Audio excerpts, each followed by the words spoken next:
Right, ladies and gentlemen. My name is Renaissance Jeffrey, and this is the Workers' Rights Platform. We are broadcasting live from the Workers' Rights Network. Now, as promised, we would have told you that this afternoon we are going to have an interview with Mr. Rudolph Anamji. And before we go into it, I would like to read out a bio in which, we would have saw Samatafa. Now, the interview would have sprung from an article that was in the papers, and namely, the esteemed gentleman would have, how to put it across, he would have resigned from the Hope Party. And we are going into the bio in which we would have sourced. You see, I had to put on my glasses. Mr. Rudolph Anamji is a prominent business leader and social entrepreneur based in Trinidad and Tobago. He currently serves as a senior manager and business developer at EY, where he focuses on driving growth and impact in the Caribbean region, with over 20 years of experience in marketing business development. Mr. Rudolph has worked with various clients and stakeholders, including significant contribution to the National Development Initiative in Trinidad and Tobago. And you see, when I would have reached that point, I would have tried to find out what it was that he would have contributed to the national development in Trinidad and Tobago. And from there, it started to spark my interest, because, to be quite honest, and to be fair to you, the listening public, I would have never heard about it. So there's where it would have spurred us as to investigate this thing further. So let me go on with the bio. In addition, his role at EY has been involved in political activity. In addition to his role at EY, he has been involved in political activities as a former public relations officer for the Hope political party. He recently resigned, criticizing the party's leadership and lack of organizational structure, claiming a deviation from its core values. So that was the main ebb of the article. Mr. Anamji also holds a Bachelor of Science in Business and Marketing from the University of the West Indies and a Master in International Business and Development and Innovation from Arthur Lugjack Global School of Business. And we would have also find out that he is currently pursuing a Bachelor of Law, a LLB, a matter of fact, But I want to go on a little bit before I introduce him to the program at this point in time. Now, the TTIFC, which stands for Trinidad and Tobago International Finance Center. Now, the whole center, the controversy, concerning the salient point in which we would have picked it out from the article where he would have resigned. He was claiming that, the finances of the party, it didn't really structured. A matter of fact, before we go into the questioning, Mr. Rudolph has served as a manager of marketing and communication at TTIFC for over 8 years, from October 2012 to March 2021. His roles. In this role, he provided guidance, support, and strategic insight with planning and marketing, advertisement, and promotional activities from the organization. Now, I don't want to go into it because there are certain things I want to reveal as we're going along concerning this thing that he would have had there with inside that It's inside TTIN, where he would have promoted bursary programs. And I would like to stick up in right there. So have Mr. Hanamji online. Mr. Hanamji, you could introduce yourself to our audience here tonight. Good evening, Renaissance, and I hope everyone out there in online radio land is having a safe and restful evening. Thank you for having me. Right. Good afternoon to you again. Now, spurring on this whole concept that you would have resigned from the whole party, what Yeah. was the initial reason? Now, we would have picked up on two things. You would have said the constitution wasn't ratified as per se, and you would have claimed a number of other things like members not getting the membership card and so forth. So, in your own words, before I dive into the questioning, what was the reason why you would have resigned? I'm glad you asked that because I want to start with the fact that I actually resigned 3 times in relation to this party. Three The times. first time I resigned was after a brief stint as the public relations officer. So the news, they did not carry the nuance of the letter. So I'm glad that you are asking so I can provide this context for your listeners and viewers. In September to October 2023, I served briefly as PRO. And before that, I had actually come on board as an advisor to the executive in the areas of structuring and strategy. So I initially resigned as the public relations officer because by that time I had been advising the party for a number of months. And I found that what we were sharing with the public as to our guiding principles were not being developed internally in a robust manner so that if asked, you are saying that your acronym stands for honesty, opportunity, empowerment, and performance. So, honesty, opportunity, performance, and empowerment. How are you going to demonstrate as an organization that you are actually living by those principles? And there came a triggering moment for me when different decisions were made, which demonstrated to me that the executive was not yet ready to put certain things in place. And therefore, how could I conscientiously and honestly, the first letter of the acronym, uh, how could I honestly represent an organization given my background and my professional training when in fact I knew that we were not ready to position ourselves in that way? So I immediately stepped down from the position. And I said, Renaissance, at that time, that perhaps even though I could not at the time function in the role of PRO, I could probably continue to assist with them developing the missing structures and other frameworks that are required to give life to this organization, which by that time had already been 2 years old, mind you. And therefore, I continued to assist for a few more months.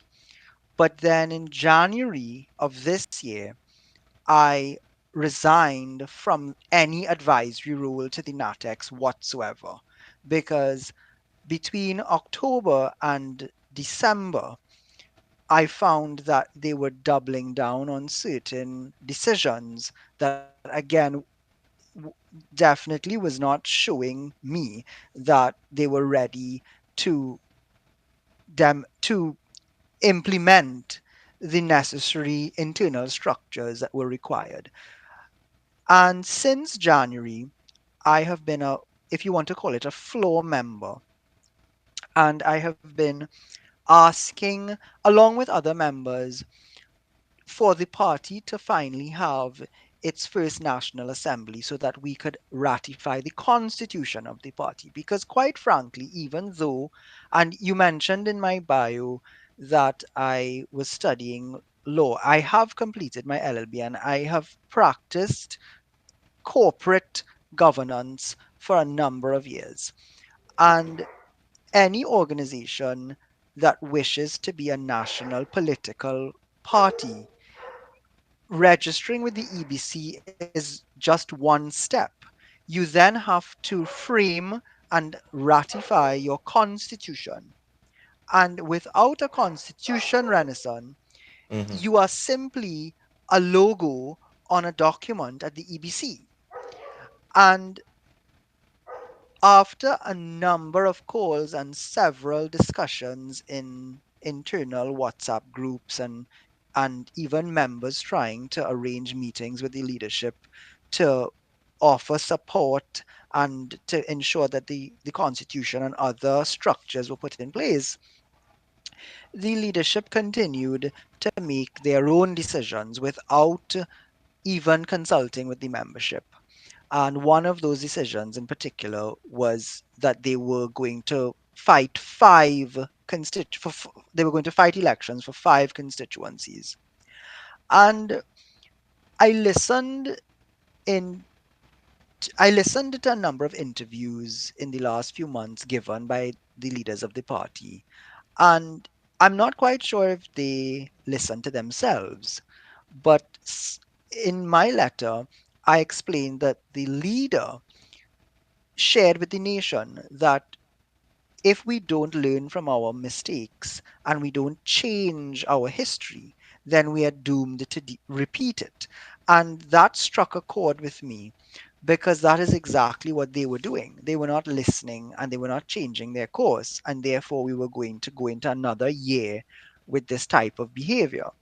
And then the last straw really was I attended an event at the Writers' Circle, uh, in which there was a panel, and our independent senator, one of our independent senators, Suniti Miraj, she made the point to the audience that really and truly it is up to the members of political parties to hold the leadership to account, because of course the average citizen is not a member, so you can't vote, you can't utilize your constitution to make changes within that organization.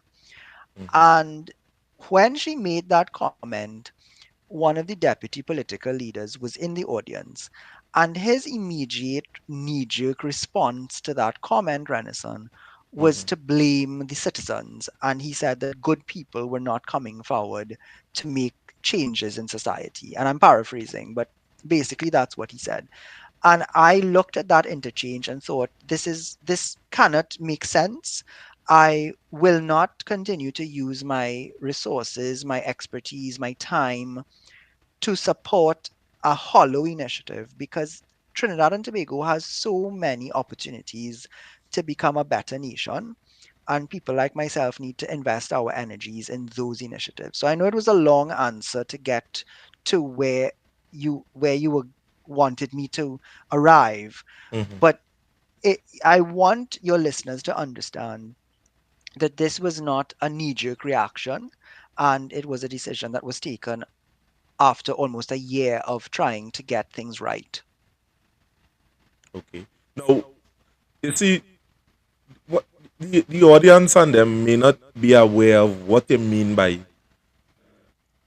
ratifying a constitution. What does that mean? What a unratified constitution is, and what is a ratified constitution? No, What in a it's a very party? good question. It's a very good question. So, in any organization, an association, a cricket club, an alumni association, uh, you need to have a governing framework that, Mm-hmm. act similarly to the constitution of the country. It literally outlines the powers of different office holders, the membership, and in fact, it is what allows the membership of the organization to hold the executive members accountable. Because a simple example would be in any political party, one could imagine that they would have monthly meetings. That Mm-hmm. I think that's reasonable to presume. And at those monthly meetings, members would be allowed to table questions or motions that other members would then vote on, well, debate and vote on, similar to the Parliament of Trinidad. And based on the outcome of those debates and the majority decision, the party, the organization would then move in that direction. And of course, I'm simplifying it as much as I can. Uh, Mm-hmm.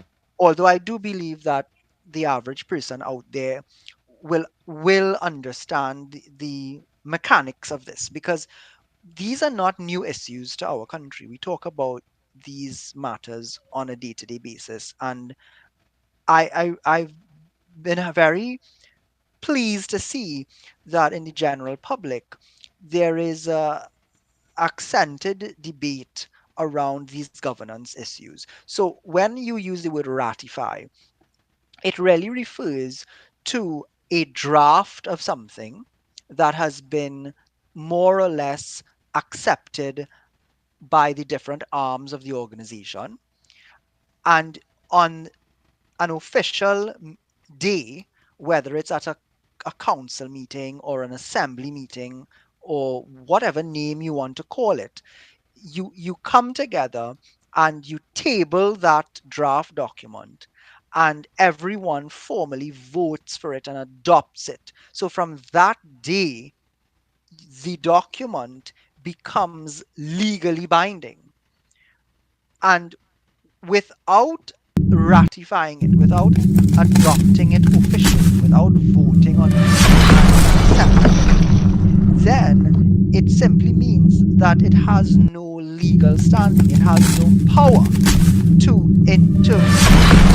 guide the operations of the organization. And even people who are, even myself, quite ironically, I use the word member, but I put it in inverted commas because without a constitution, Renison, what am I a member of? And that is the best way that I can explain it, and that is why this particular issue is so important, because it is foundational in nature.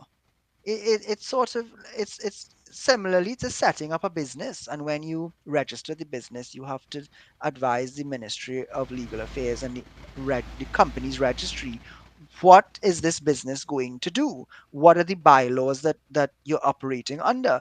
And without that, they're not going to register you. You will never get a bona fide status as a actual business. So, what is any different from an organization that is interested in representing people at a national level? I personally don't see any difference. The governance must be the same at all levels. Mm-hmm. So, what you are saying then, in a nutshell, that a, honor, a, a constitution that is not ratified, which means it haven't been agreed upon by the rest of the membership, or let me say the executives and them, so they have no rules that they could say that they could hold them to then. No, they can literally wake up in the morning and decide whatever they want to do. And that is why a number of members, I'm not the only one, I'm the one who has publicly issued my resignation, but many people have left because of these issues. We have been asking for meetings for a number of months, and this of course is an example of a wider issue in the society when it comes to accountability and representation. And citizens, I understand that many citizens are on a survival mode, and they Mm-hmm. don't really have the time or the energy or the resources to take up these kinds of matters. But what I'm hoping to achieve is to set an example for people who have privilege and who have a voice and can use it, that they should use it. And they should start asking national leaders in all sectors, not just in politics, but in the public sector, generally in labor, in the private sector. We should be asking our leaders to be more accountable and to uphold the principles of ethics, because that, to me, Ranson, is one of the greatest causes of why things are not working the way they're supposed to and why we haven't been able to fulfill our potential. Wow, because and you would have mentioned something because in also in the news clipping that we would have gotten. Now we would have placed it up on the screen there, and the viewers Sure. right about now is viewing it. You and Hope and Karen Tishera, and part of it was this: people you would have stated explicitly that people was asking for their membership cards. They would have paid for the membership cards. What went on with that whole process? Are they getting it? Are they not getting it? What it is? Well, co- in a nutshell, no. I myself, I have my original form that I submitted, and I went to an event earlier this year, and when I arrived, I went to the desk expecting to receive my card because it was shared that cards would be distributed at that event. And then when you got there, I was told you need to re-register because the original form was no longer applicable. Again, these decisions are taken without any consultation. And my form was signed by the leader and a deputy political leader. I still have it if anybody cares to see it. And so I said, okay, well, I'll re register.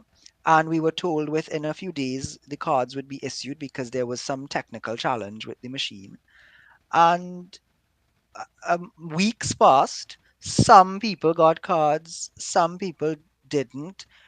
And those of us that were original members, when I say original members, relatively within the last few months, because when I joined the party, it didn't have any members.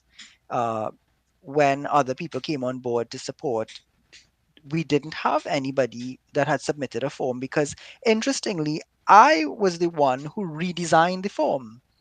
I am the one who implemented a lot of the structures or was trying to implement a lot of the structures, hence my title at the time, advisor on strategy and structure.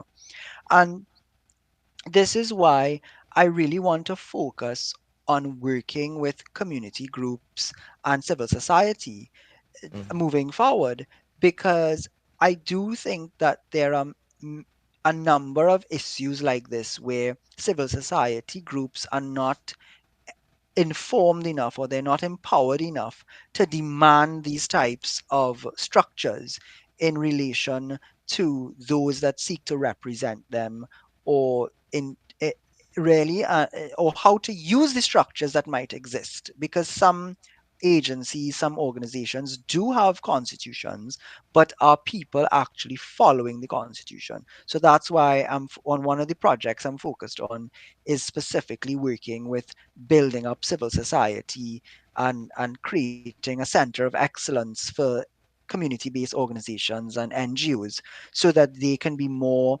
effective at utilizing whatever structures exist, but also for calling for proper governance amongst the stakeholders that they have to work with.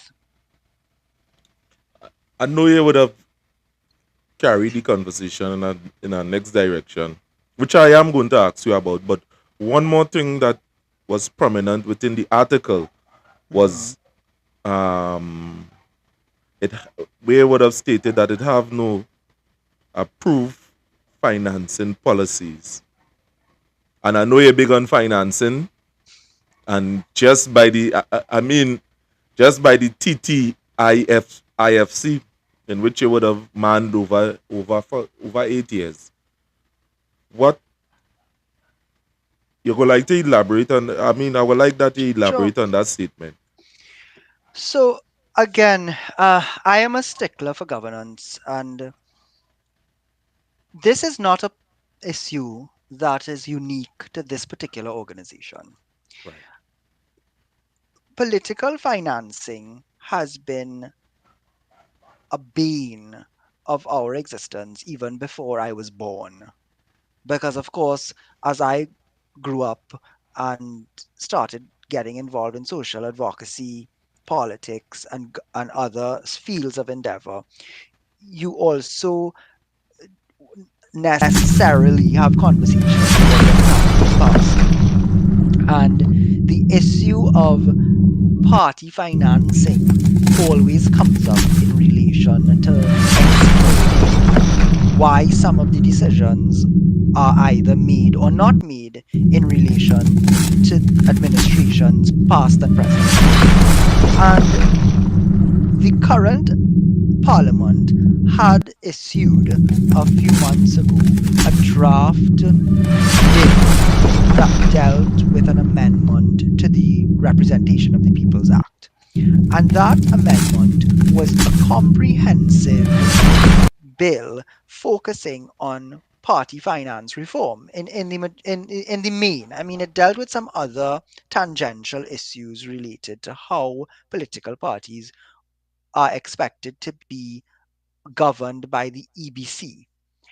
So it's still a bill. It has not been debated. It has not been proclaimed, of course.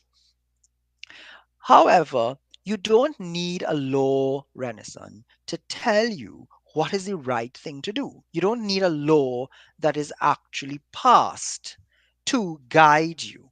You, as as someone who is informed, who is aware of the issues, and who is putting yourself forward to offer a 180-degree shift from what exists right now, with enough sense, you can use a document like that and many other references to develop your own internal policies as an organization.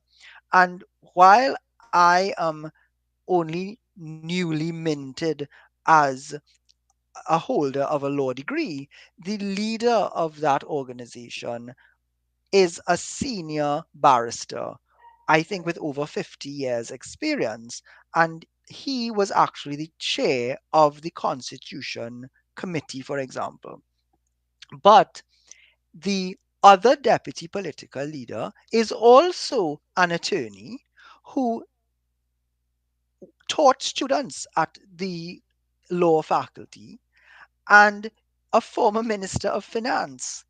So she and I were tasked with developing an internal party financing policy for the organization, which we had one meeting on, and I used the bill to draft some policy frameworks, and it was handed over to her to develop and implement. And that also was stalled just as the Constitution Committee never met.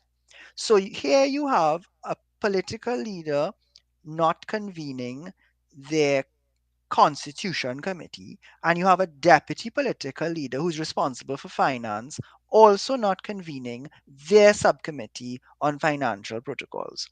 So again, Renaissance, how can we craft a vision for our country which would include political parties being self regulating and being ethical about how they finance themselves and therefore reduce any risk of nepotism and all of the other issues that we read about in the newspapers, but you're not willing to develop those types of policies and again use the word ratify them, adopt them, pass them, vote on them. So that is the other major issue that I had.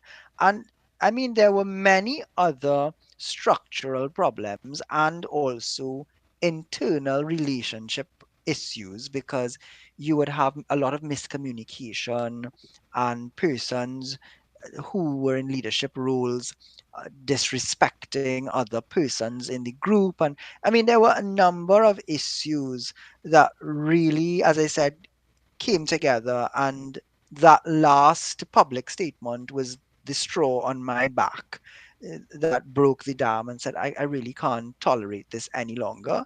And as someone who had publicly endorsed the organization, I thought it was only fair that I publicly revoked my endorsement.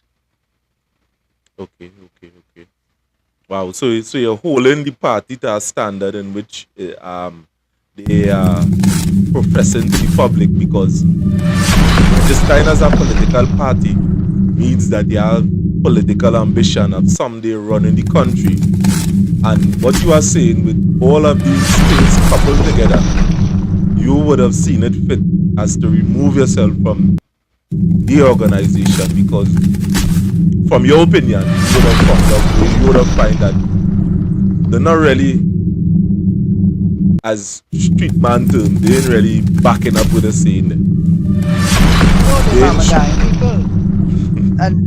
And in my bio there you mentioned that I was involved in politics. I used to be a national executive member of the Congress of the People, and the Congress of the People had a ratified constitution and then started breaching the constitution.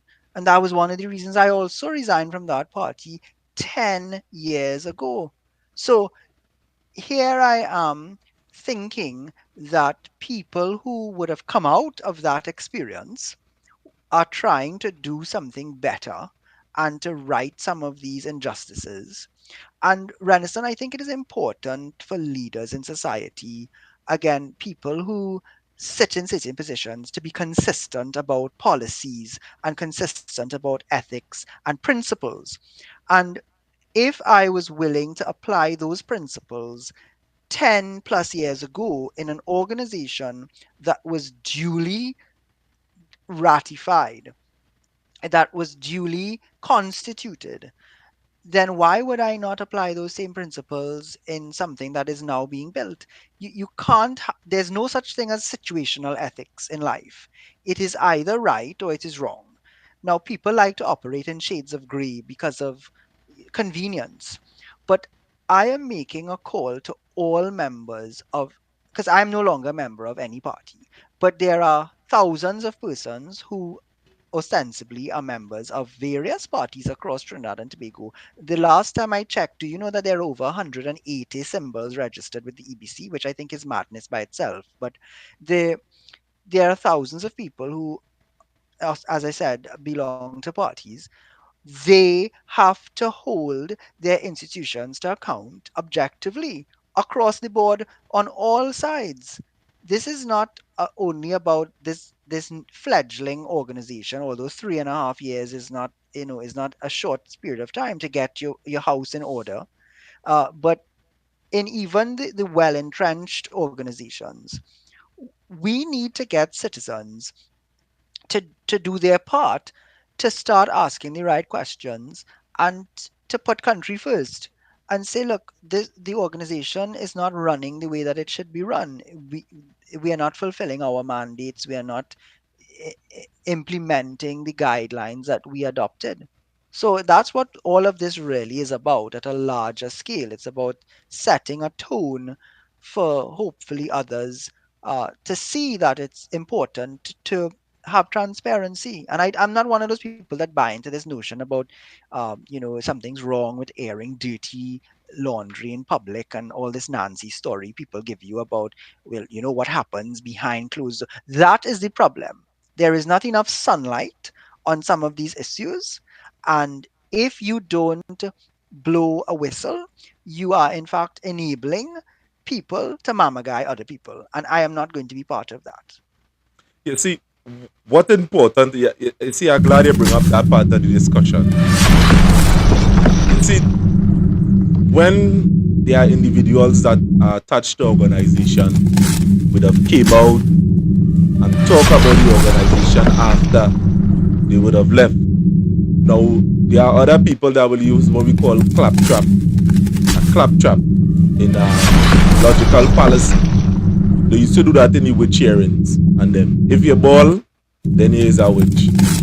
Now at the same time, they will be saying certain things that all right, you're only talking so because you live and because that you go talk so because you probably wanted something that you didn't get and all these type of things. What you're hoping to achieve from bringing this information into the forefront. Now, I listening to you.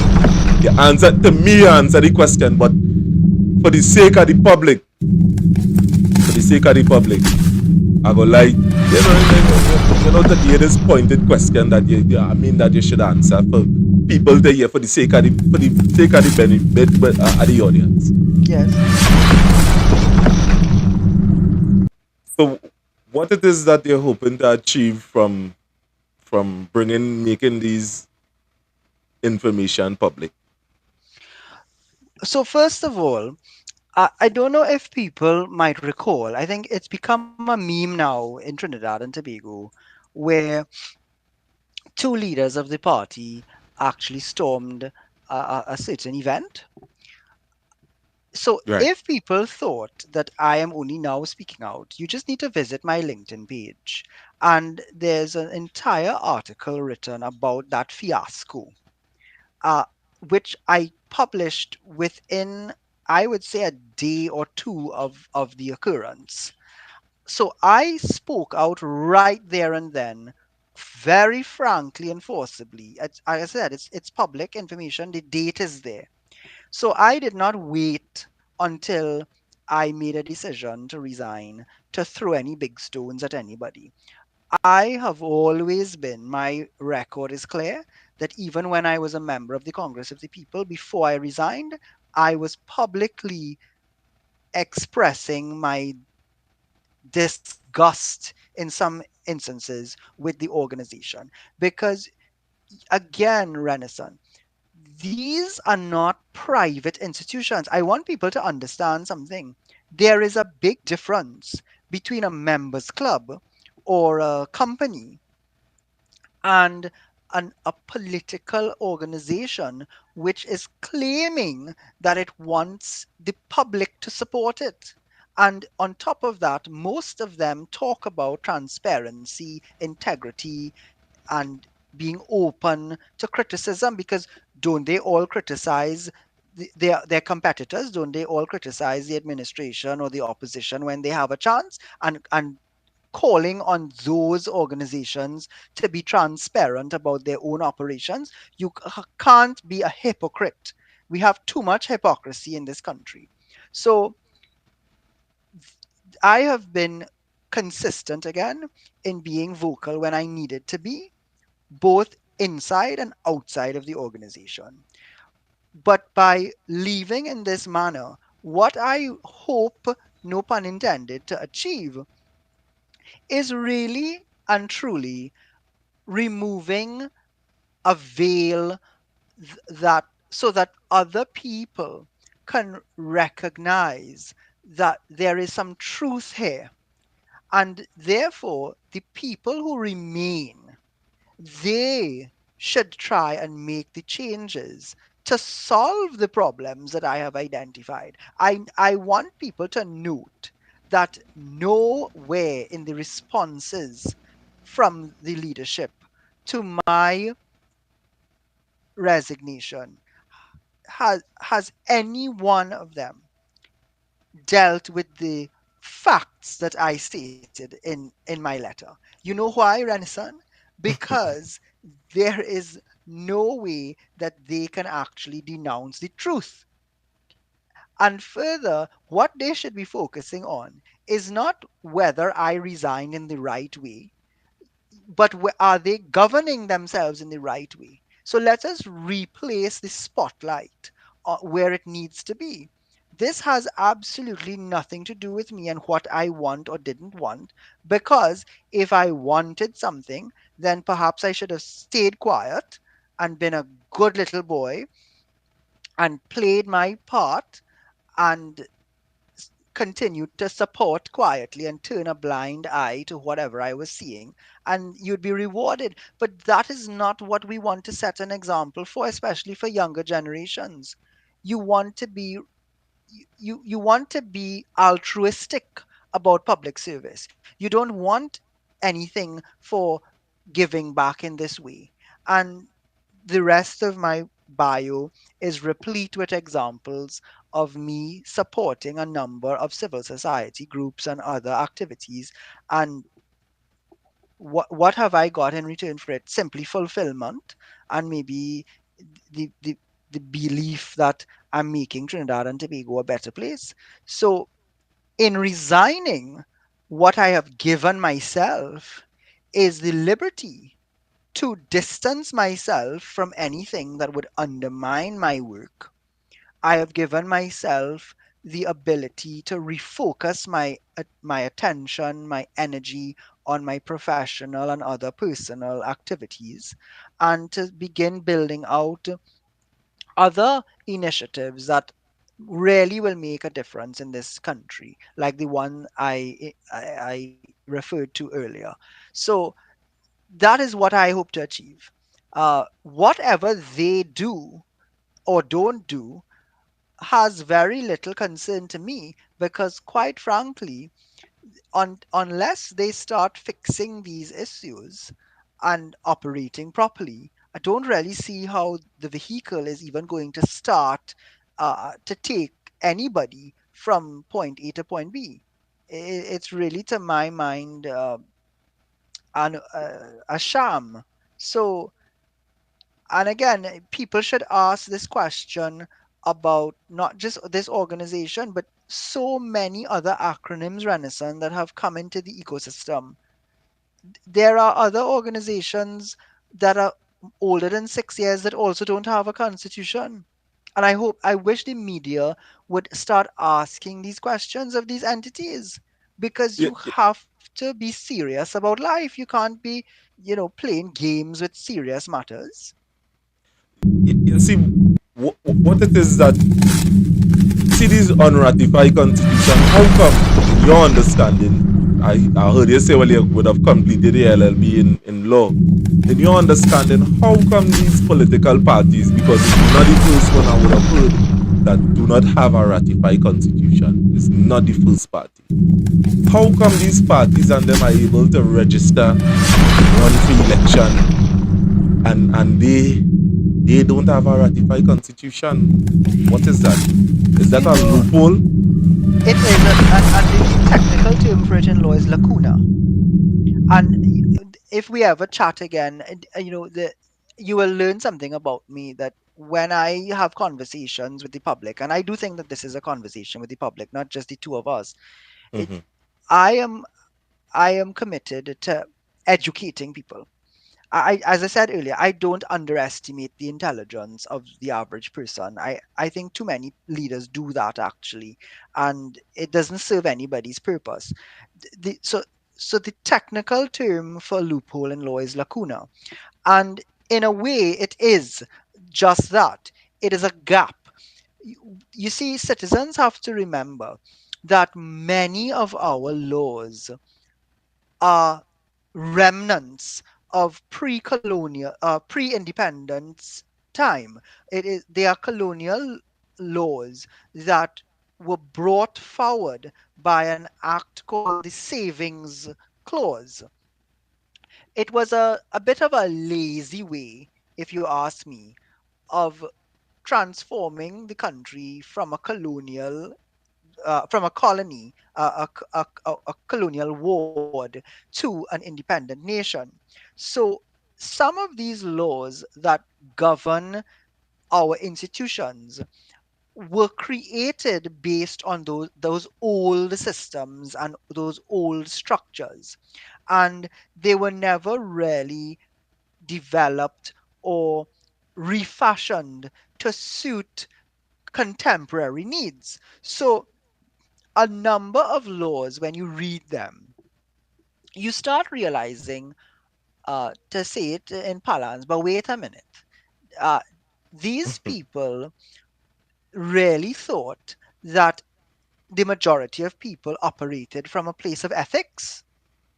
In other words, the older laws did not seek, and you really can't do this in law. You can't pass a law to govern every single action. You create law in a generalist manner where you contemplate what are some of the types of activities that people generally engage in.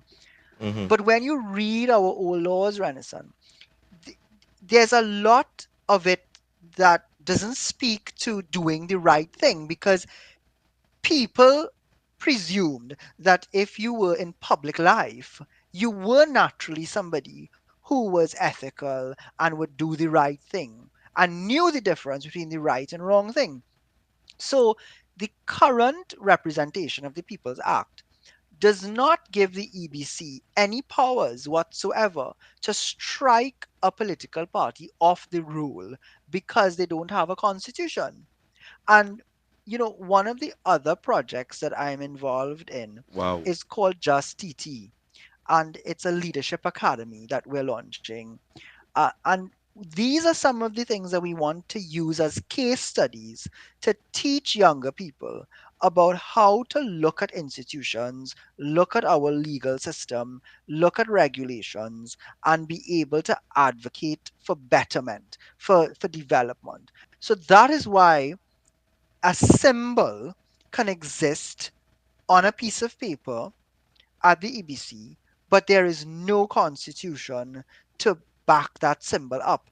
And in a strange way, if I'm being very fair about it, it should not be up to the EBC alone to enforce these matters. If you are joining an organization, let's say somebody is joining your media house, Mm-hmm. don't they want to see the HR policies or the governing policies? What are the opening times? Who's the boss? If somebody has breaches something, what are the disciplinary policies? I would like to believe that if people are joining organizations all over the country, left, right, and center, that they themselves are asking, well, can we see the constitution? Can we understand how this organization is governed? But obviously, that's not happening. So that is how it happens. It's a gap, it's an oversight, but you don't need a law to tell you what is the right thing to do. In theory, in principle, I mean, we need laws. You imagine we had to pass a law to tell people to wear their seatbelts. That just boggles my mind. But it goes to show you that human beings don't all operate in the same manner. Mm-hmm. So that's why it happens. Wow. So seeing that you see you raise a little answers there, but Hmm. I go leave that aspect alone because it make me beg the question if that is a gap in terms of where these political party exists is is there other gaps and how much they might be and what are the implications it might have to subvert the course of justice in Trinidad and Tobago. And you would have raised that topic there, and that was the question that would have came immediately to mind. Now, if that is the case and it have others, then what might the implication be to the citizens of Trinidad and Tobago? But Renaissance, we see it every day, because the average citizen is not sitting in any policy implementation or development. We are placing that responsibility in the hands of 41 people. And those 41 people, not just today, but since 1962, they are responsible for, all of them are responsible for where the country is 62 years later. And people must be serious and honest about this. This is not a it's not a mystery. It's not magic. But when 41 people get together in the Red House and they debate legislation, which includes regulatory powers and ordinances and what have you, and those filter down into state agencies, into the local government sphere, Even in it affects everything: the transport sector, the education system, immigration, the banking and financial sector. You name it, law is part of all of our life, all aspects of our lives. And when those laws are not implemented, or it's either bad law, or when it's even when it's good, it's not enforced properly, and there's no accountability, that is what has led to the levels of crime that we are experiencing today. Because when you reverse engineer crime, we all understand it is a symptom of many different root causes, such as inequity in the education system, inequity in economics, inequity in healthcare, e- even a simple thing as a limited transportation network can invariably prevent someone from accessing opportunity. And when people are then placed in a vulnerable situation where they are encouraged by other forces to get involved in activities that nobody is seeking to justify, or try to you know blame away by saying, well, it's not there. But you have to have a certain level of understanding that it is public policy that either solves these problems or ironically creates these problems. And there are many public policies that we are living with today that are causing issues for us as general citizens. So it's you have to understand that this is not, these issues that I am raising are not unrelated to what we are experiencing as everyday citizens in Trinidad and Tobago right now. What about the economy? And where are we at in terms of our diversification thrust? Where are we at with our cultural sector? We only just recently adopted the steel pan as the national instrument of the country. I mean, that is ridiculous to an nth degree, because that is the most beautiful symbol of innovation in the world as far as I'm concerned. You take something that's rusting and a piece of litter in the mud, and you're able to reimagine that and create the a most heavenly musical instrument that is so versatile. That's why we named our think tank after Spree Simon, because the think tank project is seeking to encourage that type of innovation. But that lies dormant in many citizens. You know, this afternoon here, I mean, we would have gotten a lot of questions from from the team, you know, Yes, to ask here why is we on air here and thing. And you know, I find that on this interview we should utilize the time as I mean to diversify the conversation, because I believe, I mean, to ask those questions and things is part of the program is to educate, and I believe your contribution here is more of an educative one. It may be the initial thing that, you know, we would have wanted to try to find out as to why you would have reached. And I think at this point in time, those questions, I mean, a little bit irrelevant. I mean, I hope the director and them vex with me, but reading from your resume, Mr. Rudolph, the man who does bring what gifts. gifts, yes.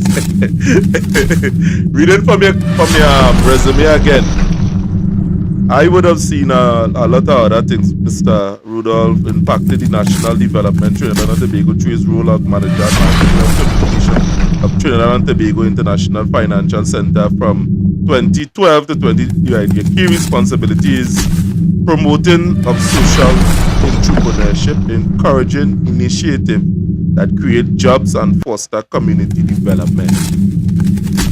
It seems like, I mean, I never, I mean, being here with you at this point in time on this live, I never gotten something negative from you. I only seeing positive, and throughout your whole resume would have shown that.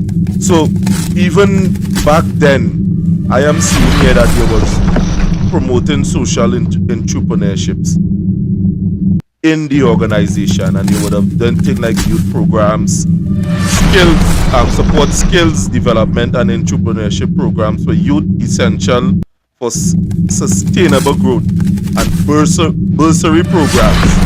When I was reading this before the show, a matter of fact, I was to look up the word bursary, and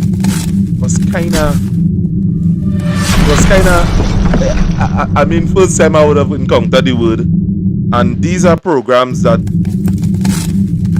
like, scholarship programs, as you would have said, and it would have gone on to say it would have launched partnership with organizations like the ACCA to enhance the local workforce skills in financing and accounting, and strategic marketing initiative developing marketing strategies that raise awareness of the TTIFC, attracting local and international investment.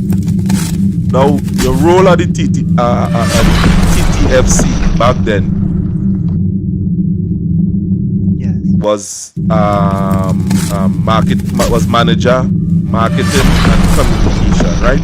Yes, correct. What really and truly is this TTIFC organization? What So it entail? the International Financial Center was reestablished in 2012. It originated under the prior administration, the Manning administration, and Mm-hmm. it was a revolutionary idea. To be fair, people don't remember these things, but you see those two towers down next to the Hyatt. Mm-hmm. Those two blue towers were actually created under the Manning administration to house international financial institutions such as banks, insurance companies, brokerage firms. They were interested at the time to come into Trinidad and Tobago and become tenants of those buildings, much like other financial institutions did over 100 years ago, because money follows money and money follows business. And Trinidad and Tobago is one of the greatest nations in the world, primarily because of just where we sit. Uh, I mean, people say things like God is a Trini. We take so many things about our country for granted, Renaissance. And again, leaders in particular feed these very negative stereotypes and tropes. And you hear leaders actually using very derogatory language in describing our people and our nation. And I dislike that to my core. I could use another word, but I want to keep it family friendly. The the the IFC was meant to attract huge levels of knowledge investment, financial investment, and talent transfer. Unfortunately, because we are impacted by international issues, so to a point where we don't have control over these things. In 2008, persons might remember there was a global financial crisis which began out of the United States, and it shattered a number of huge financial institutions across the globe. And therefore, even Trinidad and Tobago's financial sector was plunged into a certain degree of chaos, because we had large financial institutions that were at risk because of what was happening globally. And the that entire fiasco, and again, I'm simplifying it, but I don't want viewers to go away with just the headlines. I think people must go back and research. There's a lot of information out there that can give them the depth. But in the interest of time, that entire fiasco delayed the opening of the financial center. And it took 4 years later and a new administration to reestablish it. And in short, the the agency was responsible to re-engage international markets from as far as India, Dubai, Switzerland, Ireland. We were responsible, and in my role, I was overseeing all of our international branding and our outreach capacity to attract those types of investors back into Trinidad and Tobago. And that requires a series of other initiatives which go towards creating what we call the enabling ecosystem. Because in order to attract investment, you must have the right frameworks in place. It's just like anybody that wants to open a company. The simple example is you want to open a parlor on your street. Uh, you were gonna the average person knows how to do this. You're going to look around and say, well, is this environment going to allow me to succeed? Are there schools nearby? Is there parking? Where can the delivery trucks deliver the goods? All of that is an enabling environment. So my role was really to advise the CEO and the board on how we can go about framing our messages, communicating our value proposition, and also at the same time encouraging buy-in amongst all stakeholders that had to fit hand in glove to ensure that when the investors visited and they met with us and other players, they would buy into the fact that this was the best place that they should invest. So, but interestingly, my first job was started when I was 15 years old. I was still actually a student at Queen's Royal College, and I had a part-time job with the United Nations, and it was in the area of human rights advocacy. And s- since then, what I took with me in all of my portfolios, whether it is in my professional life or my personal initiatives, I took with me the fact that whatever we are doing as citizens, as professionals, as private individuals, as civil society activists, has to redound at the end of the day to greater equity in society. So, one of the things I felt most fulfilled about in my role at the IFC was that we were actually creating opportunities for young people to develop careers in the financial services space, which, as you could well imagine, gives them international opportunities to export their services, earn foreign exchange, and really redefine a career path for themselves that normally would not exist.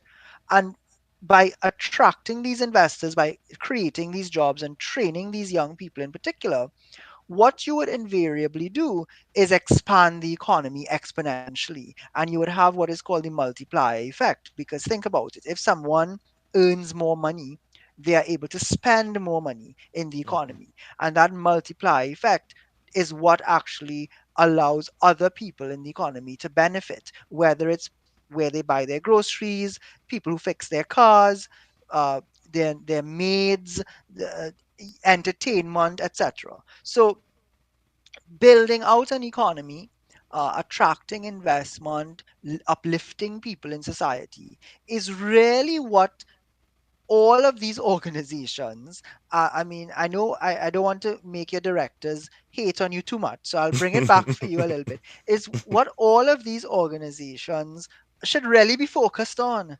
developing implementable tailor-made policies to fit our needs as a 62-year-old nation that really isn't where we should be. And that is not my words. Those are not that's not Rudolph Hanamji saying that. Even in the budget debates for the last 20 years, I have read Renaissance. I've had to read, whether I like it or not, all of them. I've even read the budget from 1975. All the budgets from 1975 come forward. And when you listen, you go back in Hansard. And again, I encourage fellow citizens, instead of liming every Friday night or whatever people do, maybe give up the gym for an hour or don't turn on Netflix.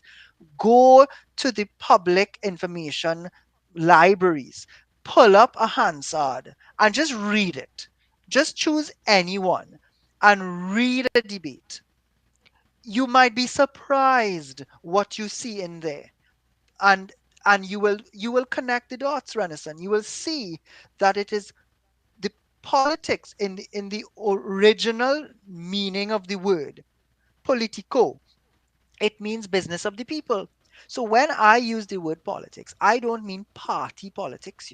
I mean politics in the essence of developing policy from the ground up that is shaped by the people and the citizens of the country, and then implementing that policy effectively so that those very people can benefit and there's more equity in society. So in a weird way, all of us are involved in politics whether we like it or not.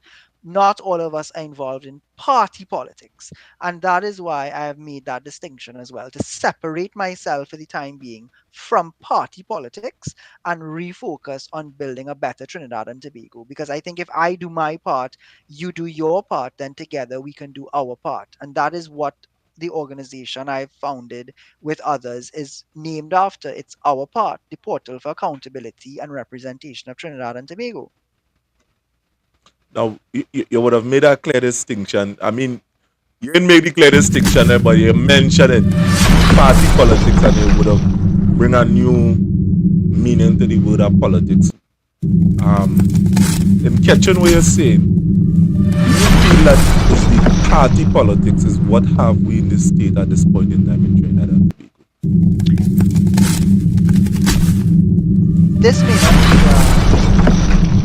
a palatable position, but I don't blame systems anymore. I don't say the law is at fault, as I was trying to explain earlier, or Mhm. the ecosystem is to blame. Renaissance people, human beings are to blame because it is human beings that make up these organizations. It is citizens, our own people, that fill posts across all types of agencies and organizations and civil society groups and what have you.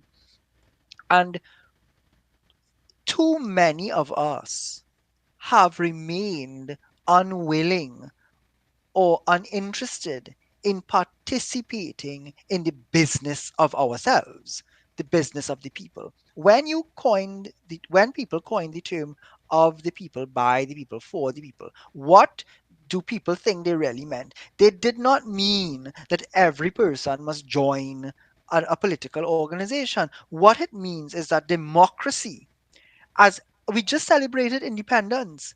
Go back and listen to what Eric Williams and Rudranath Kapildeo said in those Independence Day speeches.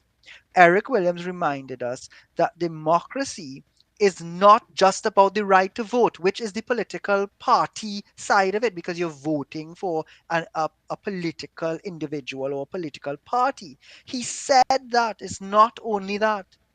It is about ensuring there's equity. It is about ensuring that there's justice for all.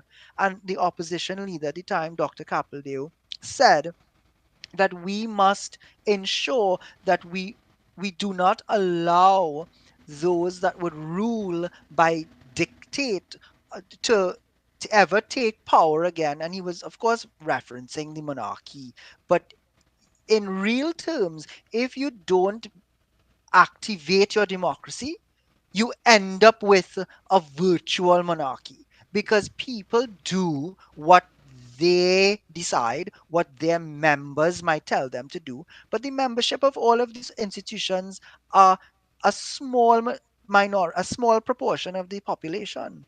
So it is not the I remember when I did business ethics so many years ago in university, Dr. Arjun gave us as the final activity before exams a debate. And he was using the famous statement, politics has a morality of its own, as the debate question. And I was actually on the negative side of the debate. And I ended my presentation by saying it is not politics, but politicians that have a morality of their own. And our side won the debate, because that is clearly bringing the responsibility back to the individuals.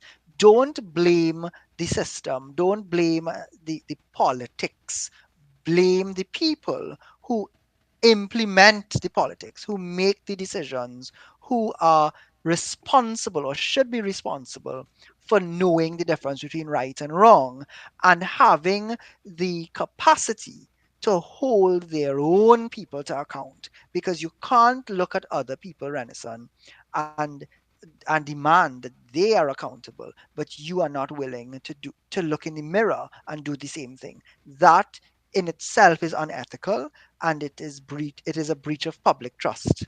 So again, it's a technical answer, but I want people to stop blaming inanimate ecosystems. I want people to look at the persons who are activating these organizations, and that is where you should put your focus, and you should ask them the right questions, and don't let them say, well, all are we thief, which is of course a very famous quotation. That I rebuke that, and that is not how the majority of Trinidadians are. The majority of us are good people, and we want to do the right thing, and we want the ecosystem to work so that we can just build our lives, build a better Trinidad and Tobago, and fulfill our potential.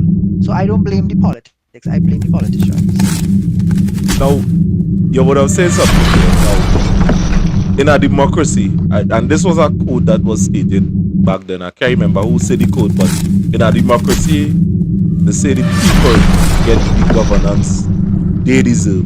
Yes. And I want to shift the talk to some of the philosophical writings of Plato. Plato was explaining something that I call a philosophical dog. Now, it was stated that if you want to remain in power, you create, as a leader, you create something that I call a philosophical dog. Something that you unleash, you create. You could go and kill 1,000 people, but when you come home, the dog will lick your hand regardless to the blood stains on your hand. You could rape, you could kill, you could steal, but the dog knows what you tell it. You understand? It knows you as the master. And in having this difficult conversation with an individual last week, the guy would have told me, you know what, Renaissance, you know, I believe that the person that running this country is a philosophical dog. I say, how come? I say, if you telling me that the person that running the country is a philosophical dog, then who is the leader? Who is the leader? Who really runs the country? Who this person really take advice from?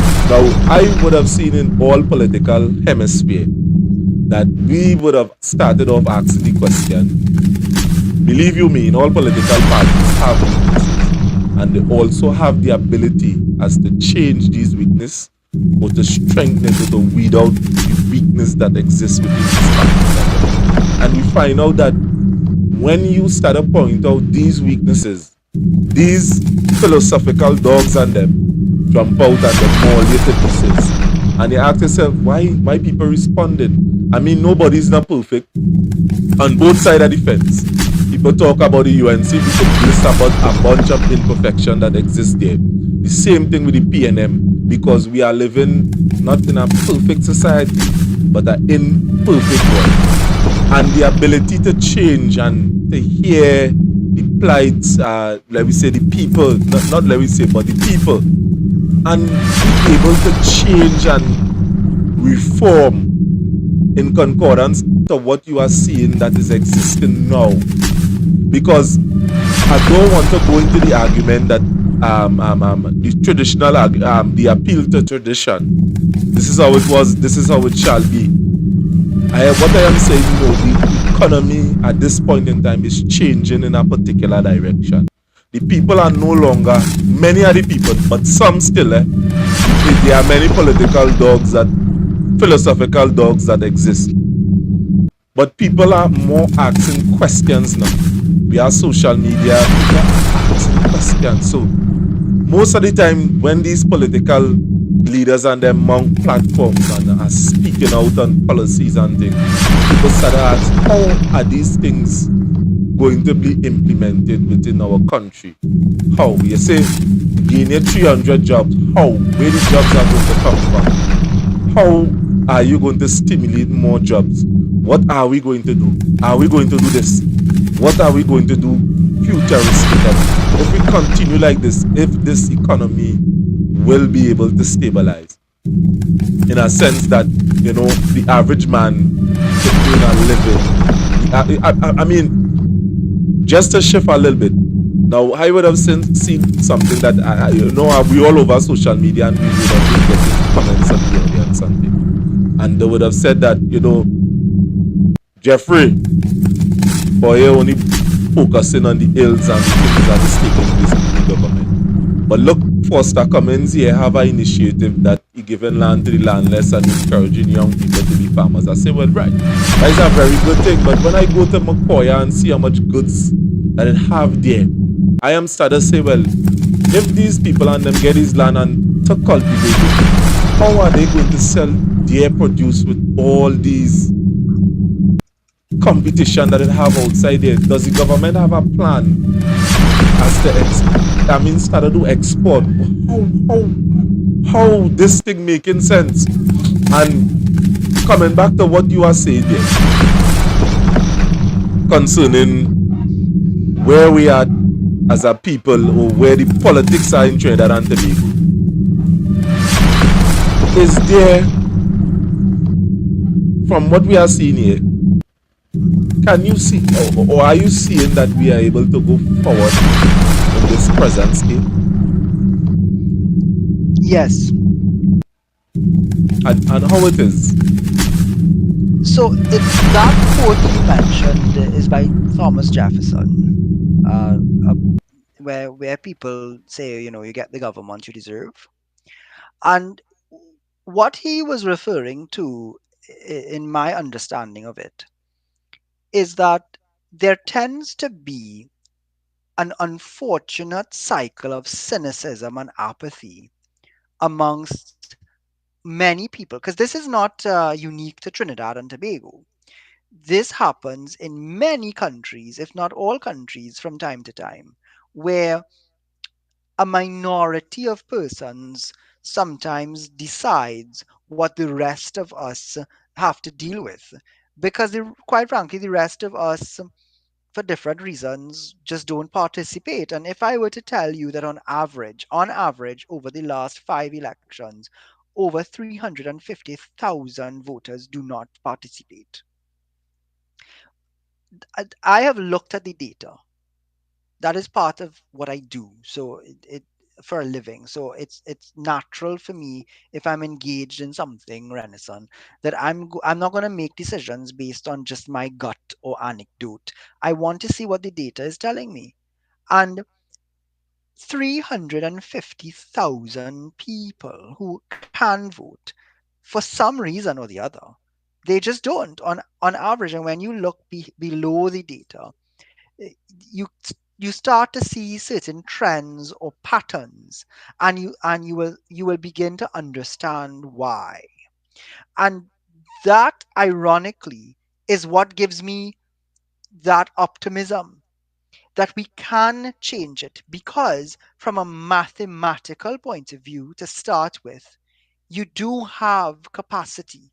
If the maths and the statistics showed that we really didn't have much wiggle room, then maybe I too, like many of my colleagues that I went to college with and university, I may have also given up and gone somewhere else to live.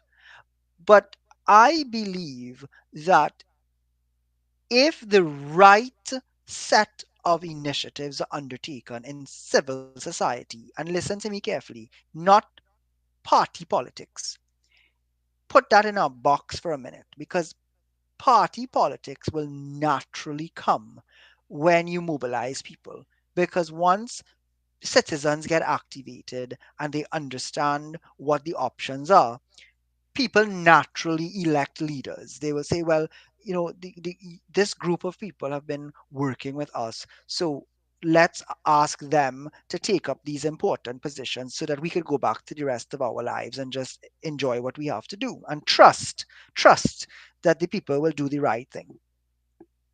The, so what has not been happening is that case study after case study after case study, new political and old political organizations are not doing the heavy lifting that is required to broaden their bases. And in some cases, it's not in their interest, it's not in their agenda.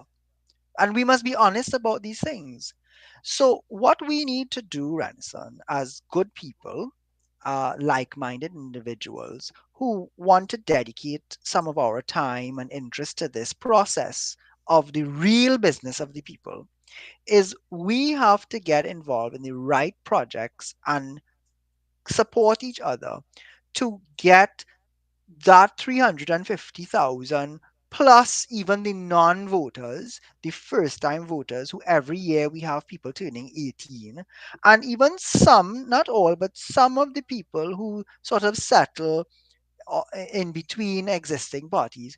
If you are able to bring that broad coalition together, then not only can you implement community activities more effectively without the government. You don't need the government to do everything for us to fix our problems. As citizens, we have natural genius and capacity where we can fix some of our problems and make them irrelevant in a way, but also in time, in the right space of time, you can find and identify the right kind of people to take us forward into the next 40 years. Because, in all things being equal, some of us will still be alive when Trinidad and Tobago celebrates 100 years of independence and Republican status. And when you open your eyes on that morning, what do you want to see in terms of where the country is at? And that is the key project that our part is undertaking, which is to work with all of these civil groups and individuals to really develop a broad based vision for TNT at 100 years, which is called TT 100. And once you develop that proper consensus, and again, the how you do something is just as important as what you're doing. So when you engage in that deep analysis and genuine engagement with folks, I can tell you from my 25 plus years in community development activity that you do see a change in people. Their mindsets can shift because, to go back to the original word that was part of the first question you asked me, 99.9% of people actually have hope, common letters hope. Because if we didn't all have hope, Renison, we wouldn't wake up in the morning and go and do whatever it is we find ourselves doing to believe that tomorrow will be a brighter day, that I'll be able to take care of my children, that I will be able to educate myself, that I will be able to enjoy some part of life, that I will be able to go to the beach. That is an innate feeling that the reason I'm getting up every day to do whatever it is I'm doing is because I hope that I will be able to achieve what I set out to achieve. And it is up to leaders in society. And you mentioned Plato said that it was the responsibility of the elites of society to ensure that society grew and that the average person enjoyed a better life. When he used that word elite, he didn't mean it in the connotation that it is sometimes used today in a very negative light, where you say, well, people are elitist. No, he meant it in the original connotation, which was that in society you will always have people who have certain resources, education, understanding, networks, power, and other qualities that put them in a mind space where they could see what are the challenges and that they could do something about it, and not give a hand out but a hand up to raise everyone with them, because when the tide rises all ships rise. Unfortunately, human beings have corrupted some of those principles, and we have not achieved our full potential. So yes, we can have a better outcome. There is a lot of great things happening in Trinidad and Tobago. Uh, I mean, a simple example would we recently had athletes who represented us on the world stage. That alone, without any medals, even though we did win, with that alone is a great thing to be honored and to be proud of. When you see young people coming forward to participate in uh, disaster relief or in competitions amongst colleges or in any other productive endeavor, those things should be celebrated.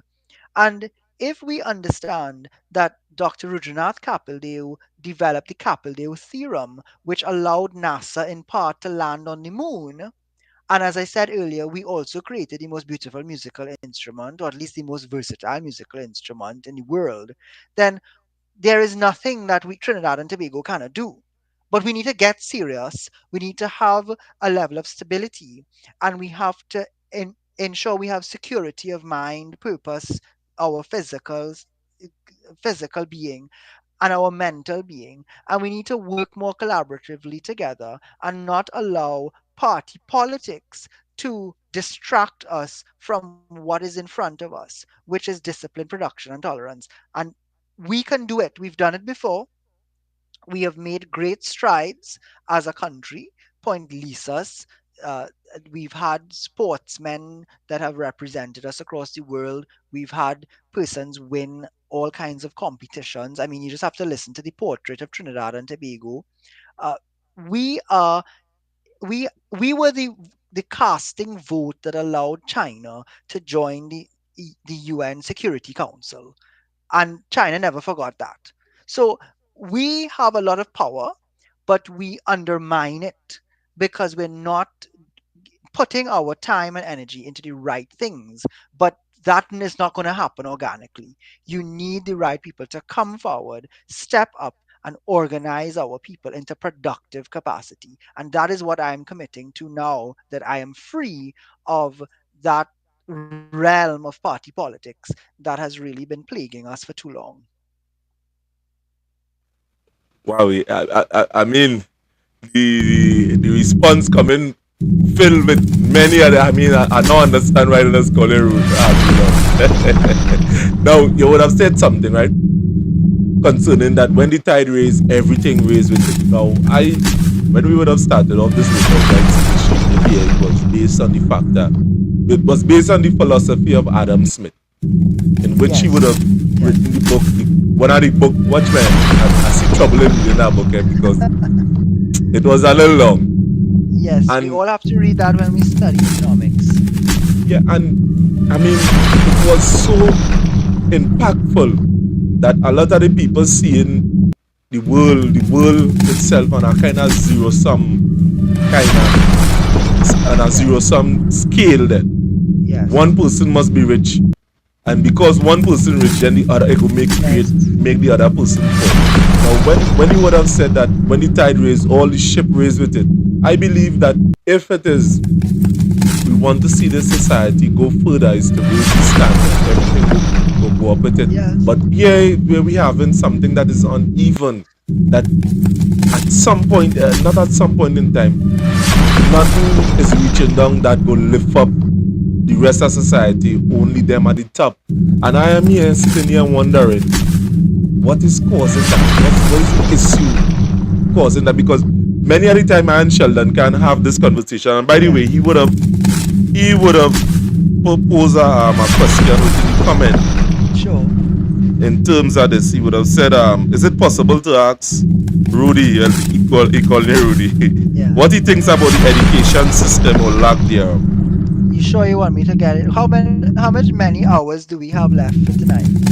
No, No, I mean if I could just no, quickly, no, no. yeah. I mean, we're going up till half past 9, and sometimes we Okay. just go a little further. But No, but if I could, before I answer Sheldon's question, what you are getting at, Renison, is the concept of equity, mhm. not equality. There's a big difference. And again, for our listeners out there, I think these are things that I call start understanding better. Some of them do, as I said already, but more people need to understand these very nuanced concepts. If you have, there's a very famous simple image that is available on the internet where you have four persons who are trying to look over a fence at a football match, but they're of different size, different heights, which means that one of them already can see over. He doesn't need any help. But then you have some persons that are shorter. But so are you going to give everyone now equality would have you give all four people the same ladder, the same height of ladder. But that height of ladder would make the tallest person taller even still, and it might only assist one of the other persons because the other two are much shorter.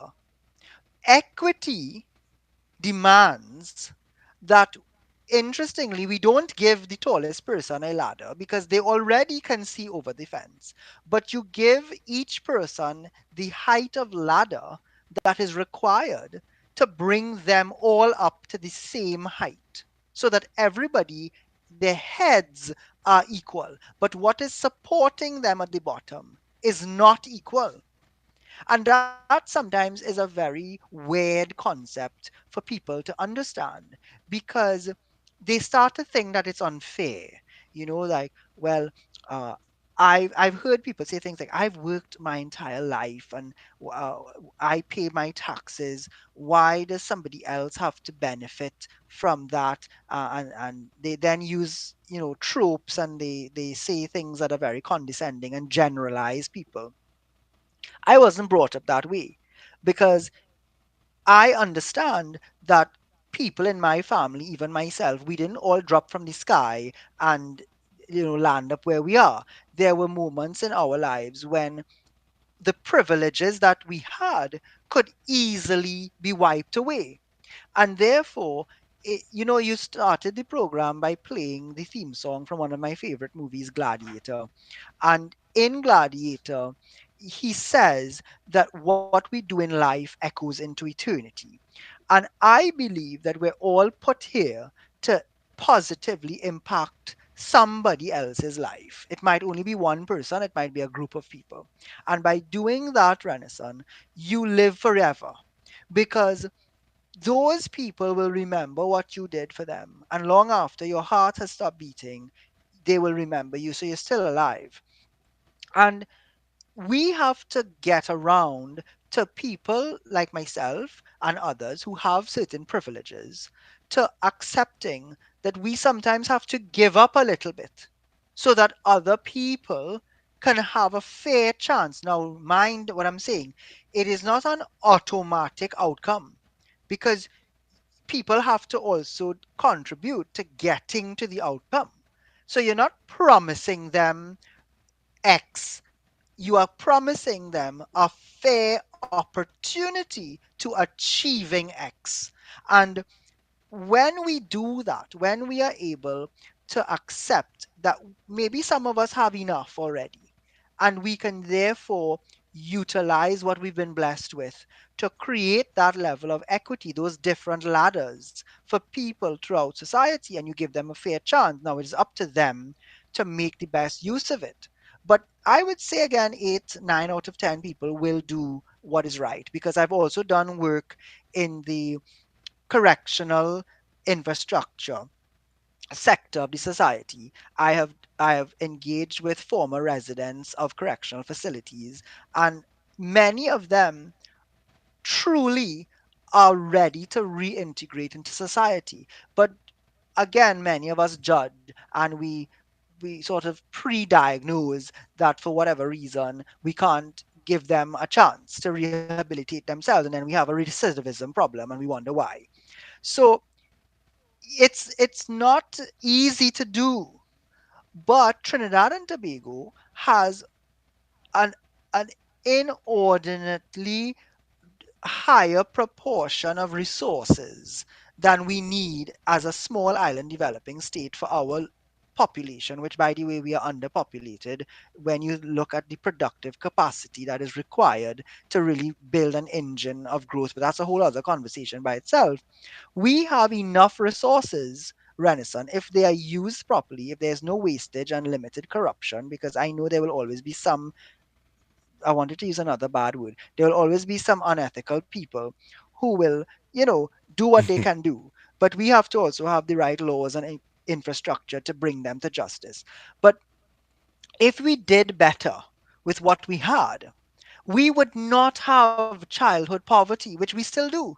We would not have children who have to study by candlelight on a dirt floor. And I've seen this myself when I would go to visit communities and work with NGOs and canvas. You ask the child, how do you get ready for school on a morning? And they point down the hill to a standpipe and they have to lift the water, tote the water back up the hill and get.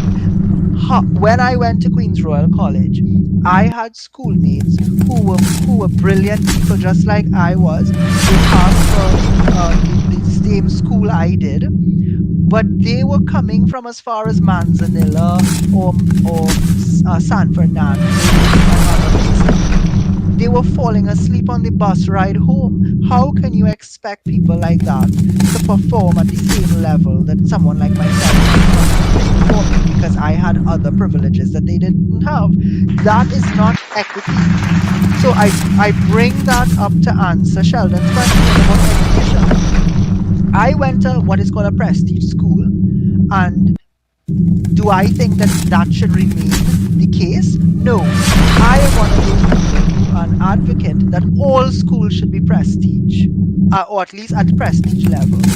All children should have equity in education so that regardless of whichever field of endeavor they are naturally predisposed to or interested in following, they have that equitable opportunity to change their lives forever, to benefit society, and to never have to wonder, should I make a choice between a gun or a garbage can? Because I tell in your Renaissance, people might want to, play all high and mighty, but many people would not want to eat out of a garbage can, and they might choose a gun instead and use that gun for some other purpose to try and live.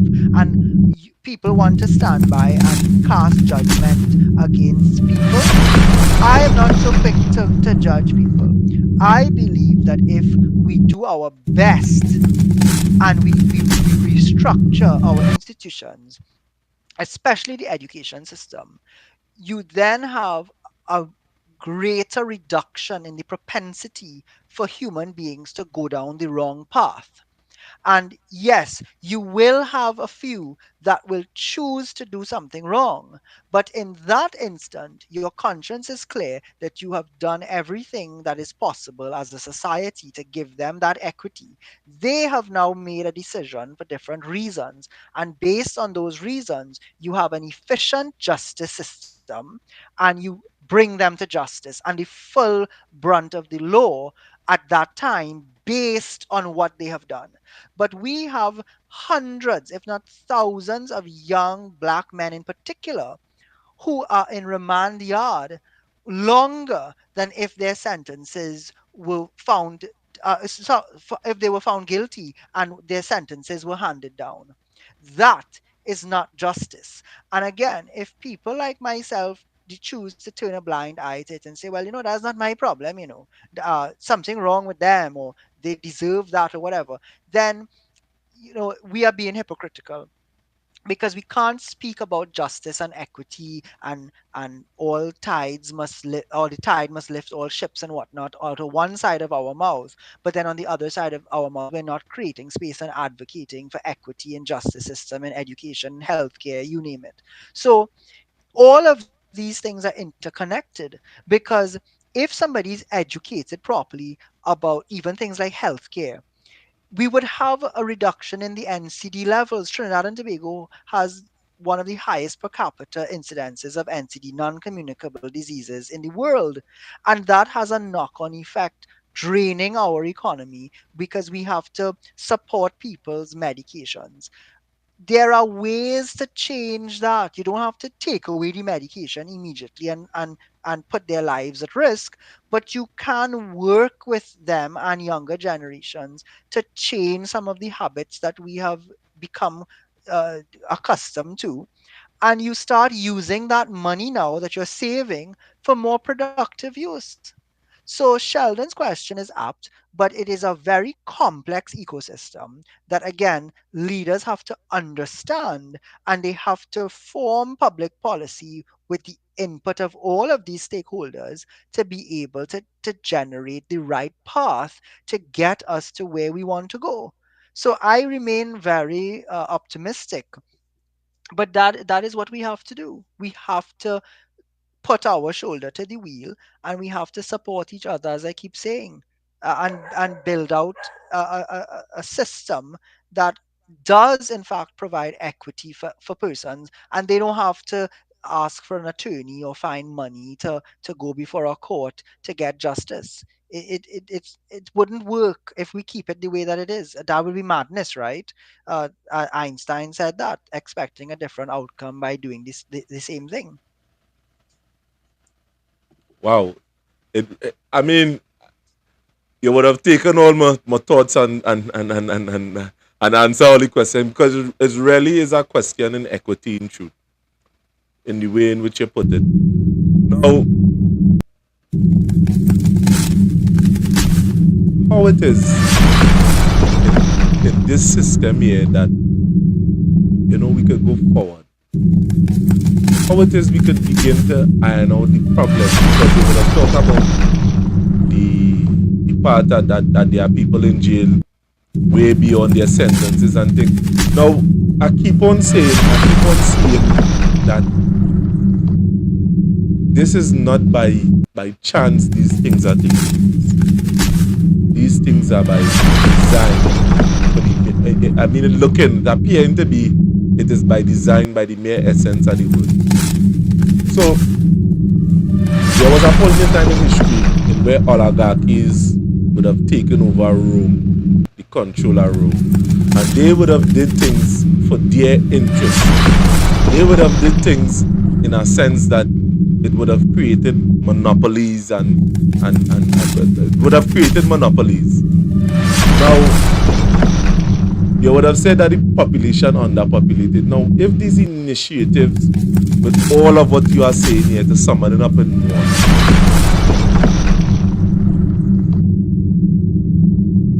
how can we go forward where we are seeing that there are forces that are that appearing to be holding back the growth of Trinidad and Tobago? Because what you are saying there is that, I mean, there is a solution to, I mean, from what I'm gathering, although you didn't say it in actual words, but there is a solution to all this that taking place here. And how it is we can begin to Well, change well, our system. Bob Marley said that revolution is the solution, right? So those are not my words. Don't say that Rudolph and Amri said that. Quote Bob Marley. But you do need uh and again, this is where don't let my suit fool you. uh if you do some more research, you will see that I am not afraid of action. We we have to get activated, and you don't need the entire population. You do not need, because think about it. You use the word oligarchy, which, again, for the viewers' benefit or listeners, you're really talking about a small group of people, Mhm. relative to the larger population. And if a small group of people have created this inequity, have created these broken institutions deliberately, and yes, there is enough evidence to show that one, and I have been part of national projects where independent persons who have come here to this country to assist us. in bettering ourselves will report to the project team that we are being deliberately undermined or the project is being sabotaged. There is something in science called Occam's razor. It's a very simple principle. It says that most times the simplest answer tends to be the right one. And when we go around the country, Renaissance, and we make the statement that certain things are the way they are because they're designed, to use your word, that way, that is a fact. Because if we wanted to change, when I say we, if people who had the authority, and this is not just now in the parliament, this comes into many layers down because you have several layers of enforcement, oversight, implementation, funding. Our small island has a lot of complex systems that allow it to operate, right? So again, it's not an easy thing to fix. But when you come down to those levels, there are people who have a vested interest in things remaining the way that they remain. So how do we solve it? What what was created generations ago is not going to be solved overnight unless some drastic action is taken. You know, in business, they say you can't have quick, cheap, and good at the same time. You can have any two, but you can't have all three. So, if we want quick and good, there's going to be a high cost to doing that. And a few citizens have to make up their mind that this is what they're about, and they are going to have to take up this mantle and stand in the breach and push back against the other few citizens who are making it a mess for everybody else. And that requires some particular skills. It requires a certain level of commitment and selflessness. Because in all revolutions, there will be loss. And we have had instances where people have made decisions to try and change things in this country. And do I need to finish that sentence? I don't think I need to. You have to go about these things in the right way. You have to be smart about it.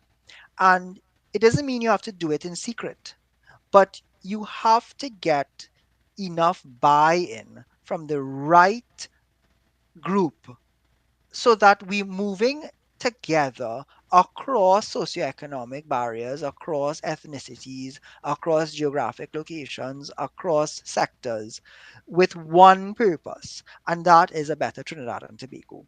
And I am telling you, Renaissance, that the world has a number of case studies where when people unite effectively, you can change things for the better.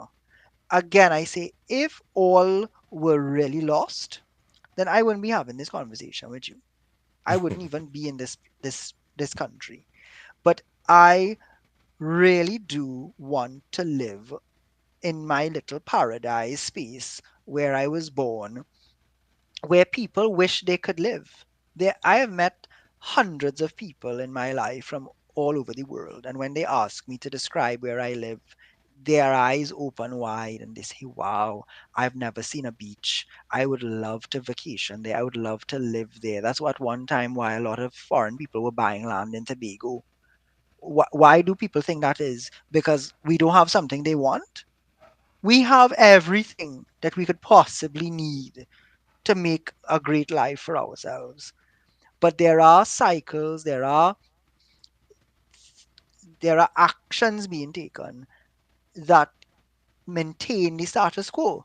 And the only way to change that is to break the cycle literally. And that does require some people to to take some action that would be very comfortable for them. You think it's comfortable for me to make the kind of public utterances that I have had to make and to put my personal and professional, uh, uh, you know, standing at risk. I have to say that now because you're asking me a question directly and I want to give you a direct answer. Mm-hmm. You don't say that because you want a medal, but you say that because if I could do it, you could do it. If you could do it, somebody else could do it. And sooner or later, you have a couple hundred people, a couple thousand people, and that's all you need to effect change in a society. You don't need 1.5 million people to all swim in the same direction to change the current. You just need a few people saying the right things and operating from the right point of view. Because as it stands right now, if you asked me to use my skills to assess the ecosystem and do a competitive analysis set, all the people who are, let's say, on our side, we aren't effectively mobilizing and unifying. So it Mm-hmm. is no wonder that everybody else on the other side of the spectrum who have a vested interest are benefiting because they are unified, They are unified in their purpose, which is all of them want to keep things the way that it is. But we are not effective. There are too many egos in this space. There's a lot of other issues. People don't communicate with each other. They pick up their marbles and walk out of the room. They allow things to divide them. So you need the right group of leaders on this side. Some of them that put up their hand and say that they are leaders, we need to ask them to go and sit down and take a bench them because they're not contributing to what we need to do. So we need to be serious, stable, and secure about what we are doing. And that is how we change things. Some of us have to stand in the gap. Otherwise, who's going to do it? Yeah, I don't expect uh, someone who's working for minimum wage and has to stand up for 3 hours in the hot sun to get a taxi and dealing with some kind of, you know, challenges that I will never understand in my whole life. I'm going to expect them to come and march in the road, or to write a letter, or to take a poll, or come to a meeting. No, that is very unfair of me to expect that True, of them. true. So And I'm not one of doing my that. direct one of my directors here would have been asking a question. He Hmm. said, what role do leadership play in promoting equity within educational institution, and how can they effectively address the challenges posed by systemic inequalities? So I go back to that magic number 41. Mm-hmm. There are 41 people who are paid by all of us, whether we voted for them or not, whether we ever put on a t shirt similar to what they wear or not. 41 of them represent the entire country, respectively, because of where their constituency boundaries are. And I want to start with them. One of the things that we'll be doing at our part is to assess how MPs have represented their constituencies. What do they vote for? What are some of the activities that they undertake? We are going to do our best to ensure that people understand that there is need for us to look at all of them and have certain expectations. So, in the area of education, why I bring that up is that they actually have schools within their jurisdictions. All of them have schools. One would think, and I mean, maybe I'm just being, I don't know, idealistic.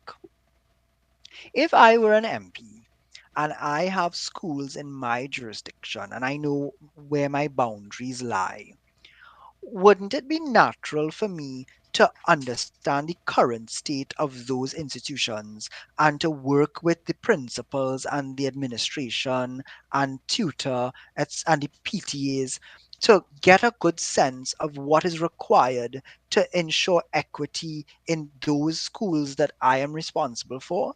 And wouldn't you think, Renaissance, given all of the problems that society is facing and how important education is in rectifying that and breaking the cycle and rectifying these problems, you don't think that almost every time I get a chance to speak in Parliament, one of the things that should come out of my mouth is I represent X number of schools and we require one X million dollars, or we have asked for the following things. I would like to remind the Minister of Education that I would like to get this for my jurisdiction. That is but one way that they can start being more effective at advocating for equity. Then, apart from depending on the government, for example, as I said earlier, I don't believe that the government must fix every problem. You are an elected official. There are business people in every constituency. There are philanthropists. There are other people, retired teachers, civil society groups. You should be able to organize these people effectively and adopt the schools and ensure that the schools have adequate resources and human talent to to to make them rise. Because when you look at the prestige schools, and I, again, as I said, I went to Queen's Royal College. I sit on our Old Boys Association board. Because of how active the OBA has been, we have been able to assist the college in maintaining a certain standard. And if you do a simple exercise, you will see that many prestige schools, if not all of them, their alumni associations have a huge role to play in uh, how successful these schools are, because the government is not able to fund every single thing that happens in these schools. So these are not rocket science ideas. The issue is that it takes work, and I have coined that acronym. It is WUK. It requires will, whether political or otherwise. It requires unification of effort, of time, of vision, and it requires know-how, the knowledge of how to get these things done. And that is what I'm committing my purpose to, is is getting involved with the right set of people, who maybe you're all out there listening to this conversation. Reach out to me at we must do our at part.org or through Renaissance, and let our teams come into your space and assist you in mobilizing more effectively. And if you want it, we could probably make a call here tonight, Renaissance. Let's get people behind education. Let's get a whole movement going just on education to start with. We could have movements Mm-hmm. on a lot of other things. We could have a movement on culture, we could have a movement on anti-crime, we could have a movement on oil and gas, but education is what has allowed some of us, myself included, to achieve what I have achieved in life. And I'm not only talking about formal, traditional types of education. At the same time, when you talk about equity, different people learn differently. We have children and adults who are on the neurodiverse spectrum.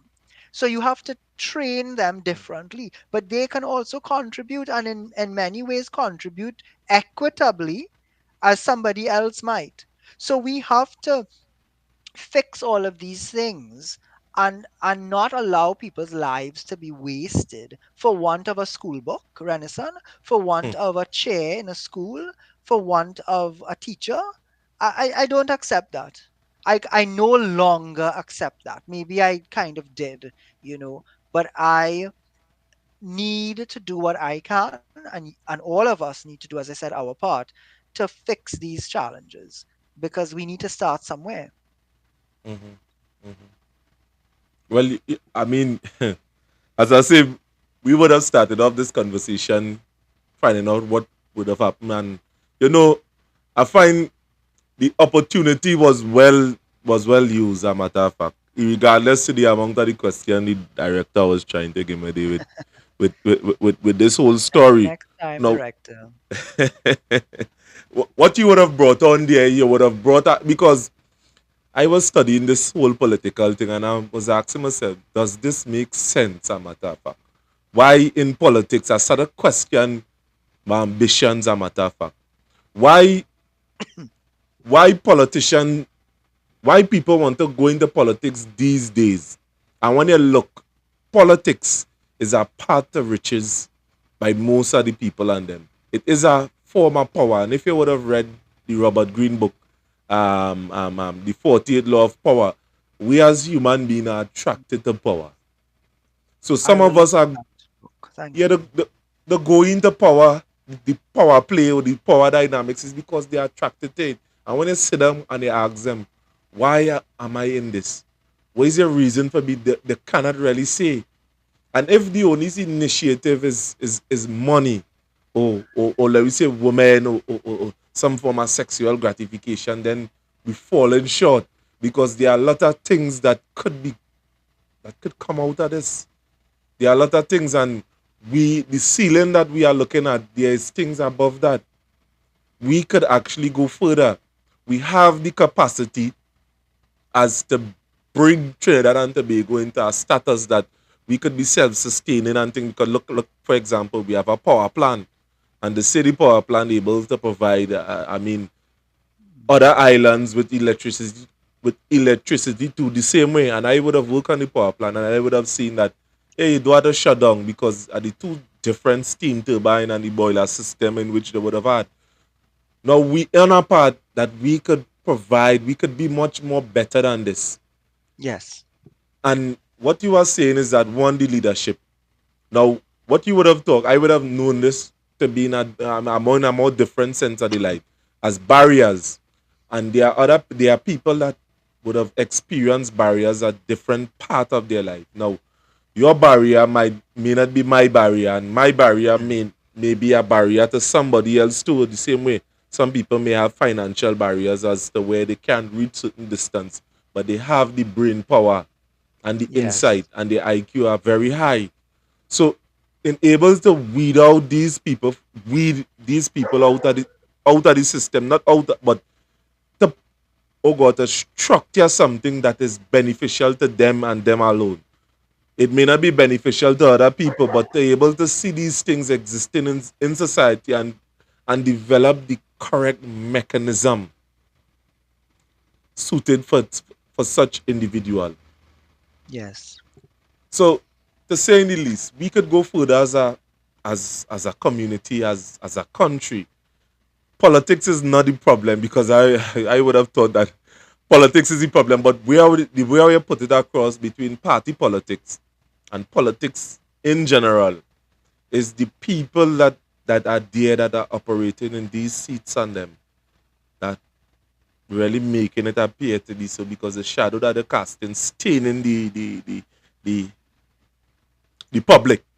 It's just like the Yes. weatherman. I would have learned that from the Fast and Slow book from Daniel Kahneman, where he would have stated, all right, why the weatherman is hated, and he would have did a thesis on that. The Okay. weatherman was the person that would have brought all the bad news. So they started hating the weatherman and feel that the weatherman in certain countries is what bringing the rain. So, in the sense of the word, the many bad politicians and the many bad examples that we are having in politics today is what tainting the politics in Trinidad and Tobago. Now, one out of the information that you would have brought to the forefront would have caused me to to ferret out this try to ferret out this answer from you at this point in time. What you think about referendum? Because you would have talked about Eric Williams, Yes. and he would have said that democracy is more than voting. Now, the talk of the day is this thing with the coat of arms. Mm. Now, referendum come into play when governments want to do certain things, they call on the public to vote. Do you Yes. feel that instituting referendum within the constitution is a good initiative. Referenda are important. The concept of a referendum, the act of coming to people to ask for their input based on what the decision is an important way that we can bring democracy to life. It in a strange way, we shouldn't have to include that in our constitution. And this is an interesting, I went to one of the constitution reform consultations, and I made the point that we there is no way that a constitution, and it shouldn't, a constitution should not be expected to govern every single action that we could think of. The, when you think of a constitution, it is a framework under which all other laws and regulations must operate. So the constitution, in a way, already encourages us to participate in referenda. The Constitution speaks to the fact that there's a social contract between those who are given, listen, given the authority to manage the country, because we give it to them. They don't get it from some divine right, as the monarch used to say that they got it. There's a social contract between them and us, the citizens. And as part of that social contract, there is the need for them to consult with us. There is a need for them to hold to their oath of office, that they don't act for themselves, they act for the people that they represent. And that is why I go back to the core of what an MP is at the end of the day. An MP's role is to engage with, consult with, discuss with their constituents about national issues and policies. And we are not supposed to be voting only on a party line. We are supposed to be voting based on what the majority of our citizens in our respective constituencies want us to do. It might sound like magic, right? But to use that analogy of the coat of arms, we are having this sort of ad hoc conversation about what to change the symbols to. And yet we are quick to hold on to many other vestiges of colonialism. And again, is that a bit of hypocrisy? I think so. Is that a bit of vapsism? I think so.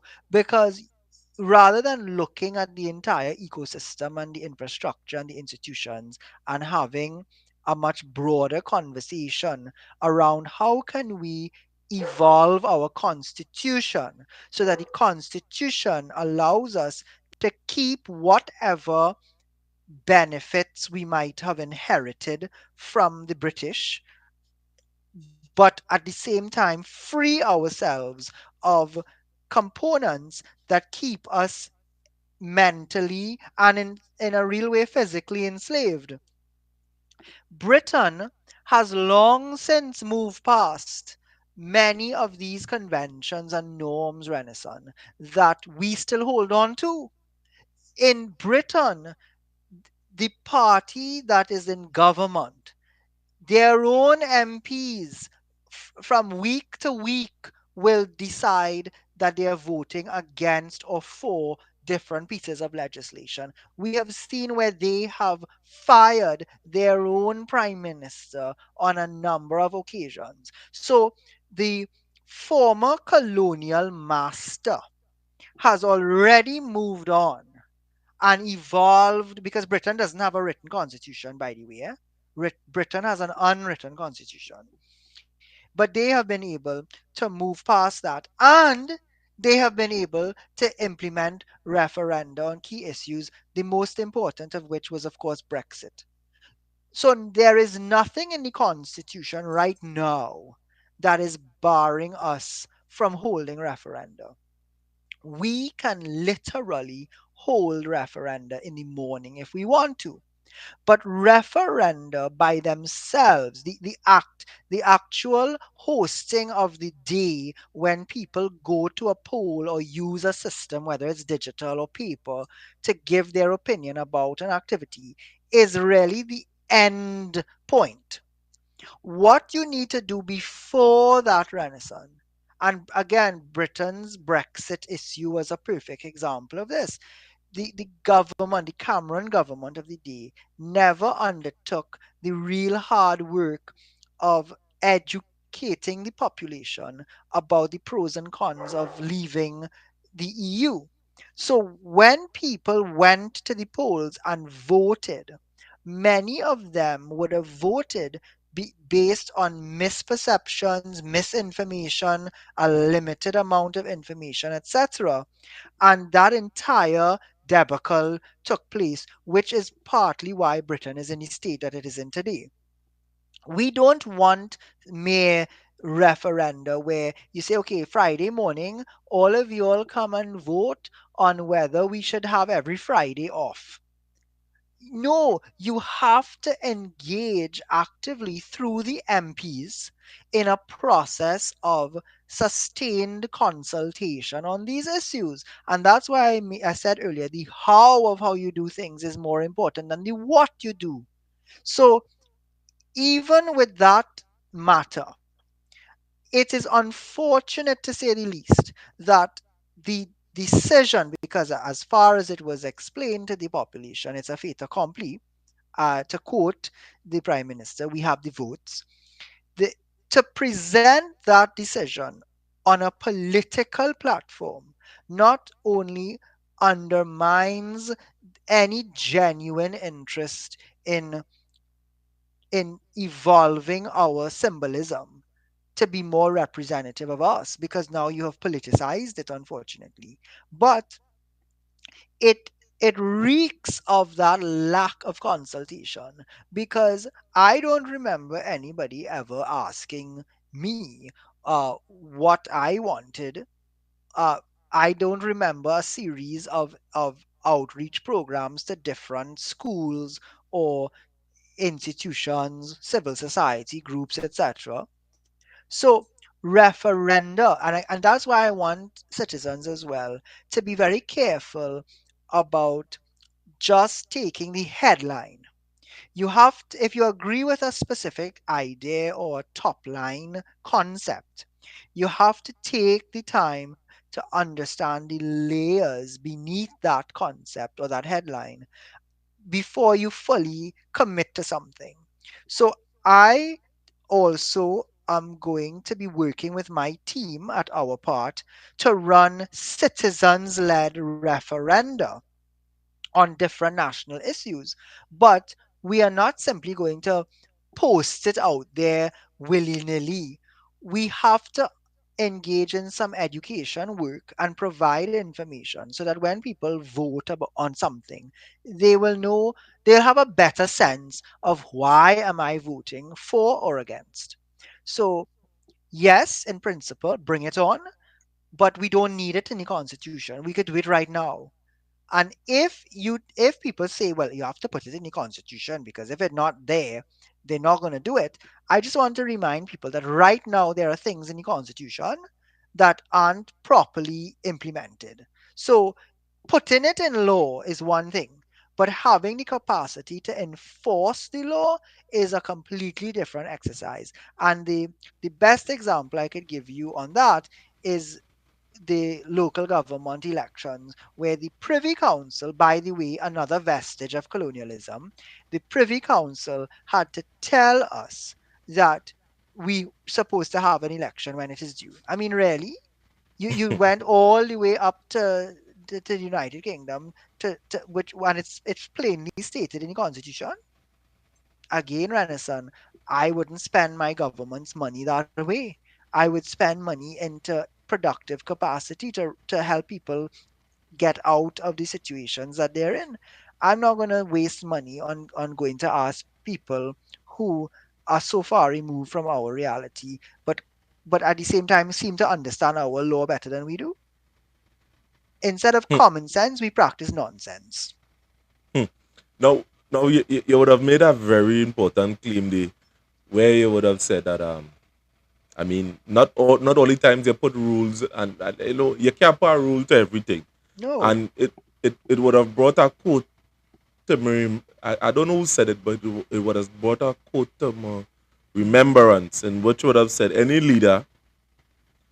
any leader has got rules that had to get rules to rule Yes, doesn't yes. deserve Doesn't this, doesn't yes. deserve to rule.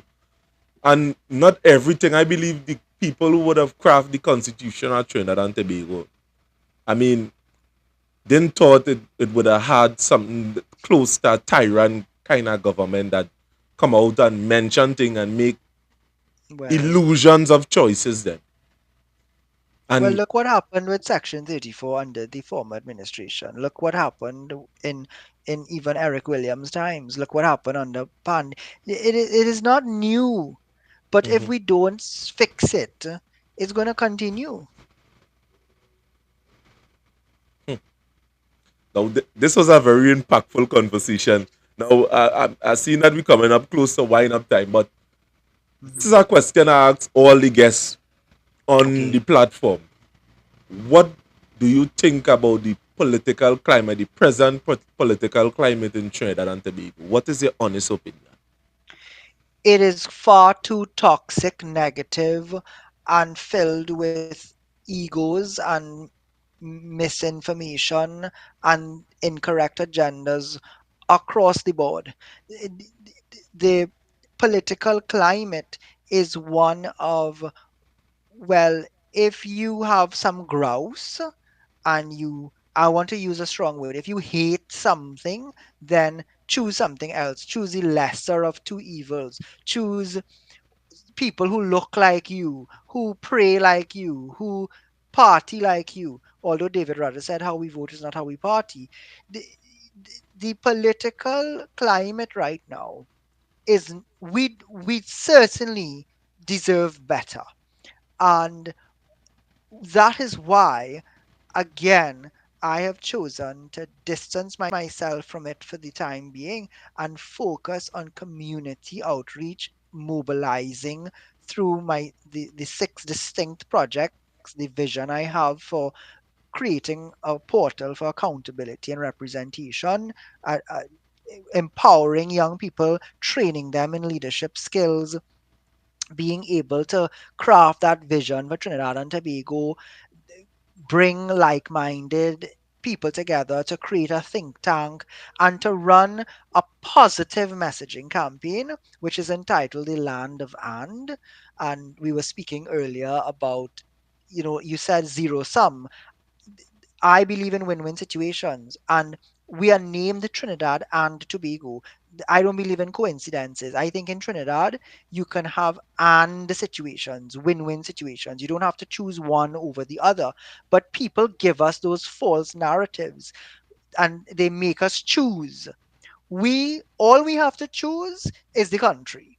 All we have to choose is to be our brothers keepers. We have to choose equity. We have to choose positivity, optimism. That's all we have to choose. Everything else will come. So I think we need to, more of us need to push back on the current climate in the politics. We need to call for better, and we need to not settle, and we need to ask harder questions. We need to hold people more accountable, and we can't, some of us have to dispose of the goldfish mindset where we forget something after a few minutes. We have to hold, strain, and remember what we were told a few days ago, or a year ago, and we need to ensure that people who made those commitments to us deliver on those commitments, again, on all sides. And this is the as objective as I could be. The, I really can't see right now any any of those groups really making a difference in what needs to be changed in Trinidad and Tobago. They might make a short term impact, or they might offer some kind of, to use your word, an illusion of what we need. But it has to come from the citizens first, and it is not about one person or one individual or a cult of personality. It is about aspiring together and achieving together. And as I said, if I do my part and you do your part, then we all do our part together. You know, this was, I ain't gonna lie, I mean, it would have, it would have started out as an interview that would have went a particular way. And I believe not most, but all the information that they would have said on this platform, it could, I mean, it go impact a lot of people. And I hope the politicians and them listening, if they stop being greedy, selfish, and decide to think about country, think about the people that put them there, I believe that we could see a change. We could see a reducing crime immediately. Mhm. Things could start to go from one place where we is here now to a more better place within the future. And seeing that, I would have thought that because we just being we just see a lot of, we just get a lot of news and see the crime situation all over the place, and it looking like if, you know, we reach a state that it's hopeless. And all thought at one point in time, like, wait now, like it's the end of the world, or because I would have seen the body that they're digging up body and burn. Oh No. God, all kind of thing I see it. There's only one thing that is hopeless, but we dealt with that already.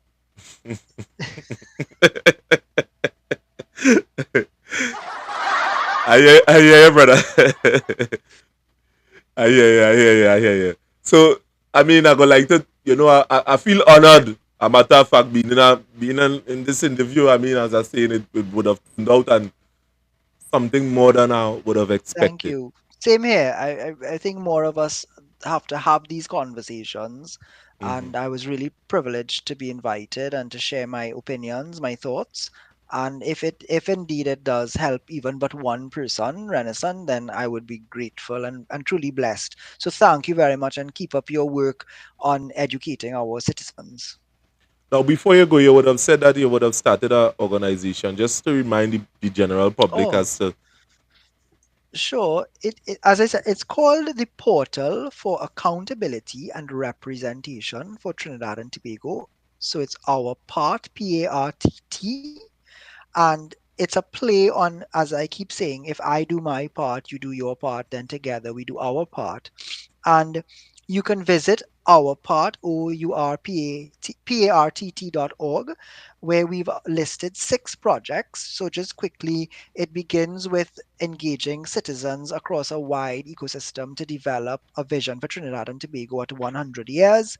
We're going to align that vision under the 17 UN Sustainability Development Goals with groups of young and older people, so we can look at existing policy and redefine the policies that we need and how they should be implemented.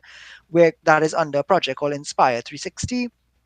We will then train a lot of younger people in leadership skills through the Leadership Academy, just TT, and and they and older people will form a national think tank named after Winston Spree Simon, the Spree think tank, so that they can comment on national policies, the national budget, and other challenges that we have, and present policy directives to the administration. And all together, we'll be working under the Pansu Collective, which is named after the Panchayat and the Susu model of community development and empowerment, to create a center of excellence for civil society. So if you're an NGO or a CBO out there and you need technical assistance, whether it's in training, fundraising, capacity building, we will come in and bring our people and help you become stronger. And all of this renaissance is covered under an umbrella campaign, which is the 6th project called the Land of And, as I mentioned earlier. It's deliberately named that way because it's a positive messaging campaign to reinforce all of the positive things, the good things, the developmental work that Trinidad and Tobago has been involved in, where we want to get people to change their mindset that Trinidad is a real place and we have a vision to head towards and we can do it together. So that's what the organization is about. Again, we're on social media and you can go to our part with 2ts.org for more information. Wow. Wow, I'm hoping to be a part of such an initiative because it's sounding real positive and as again, something was funny when we would have started to go into this whole reading out your bio and trust me, information all over the internet we saw it. I mean we seeing a lot of pictures all over the place here, there, everywhere. And I saying, well, how old is this guy, boy? How old is this guy? This guy not looking more than 30 years. I mean, I'm Well, getting thank you early very much. 30s. I say this I, guy looking so early. You spent I, 20 I'm, years so I'm a by 8 decade years older than so. that.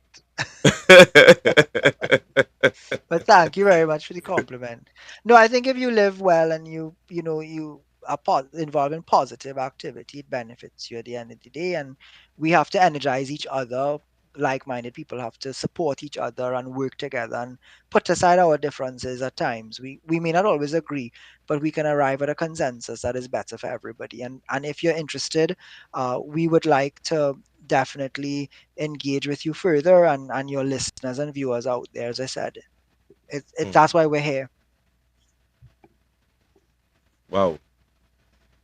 Wow. As I say, well, thanks for being a guest on the show, Mr. Rudolph. Thank I you. Thank remember you. I remember when you Yes. say make a little joke with my dearlies. Rudolph, what has bring many gifts. Yes. Thank And you, I sir. wish everybody a safe night and all the best. Thank you. Keep up the good work. Thank you, sir.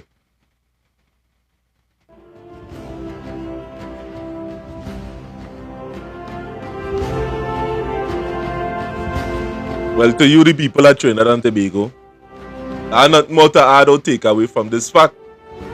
Thanks for tuning in and thanks for being a part of this. Now, I hope the information that was shared here will reach to you, the general public. You can reach out to me. You can make contact with the gentleman again. And thanks for listening. I know we would have gone a little past the time. And with that, at this point in time, we are out.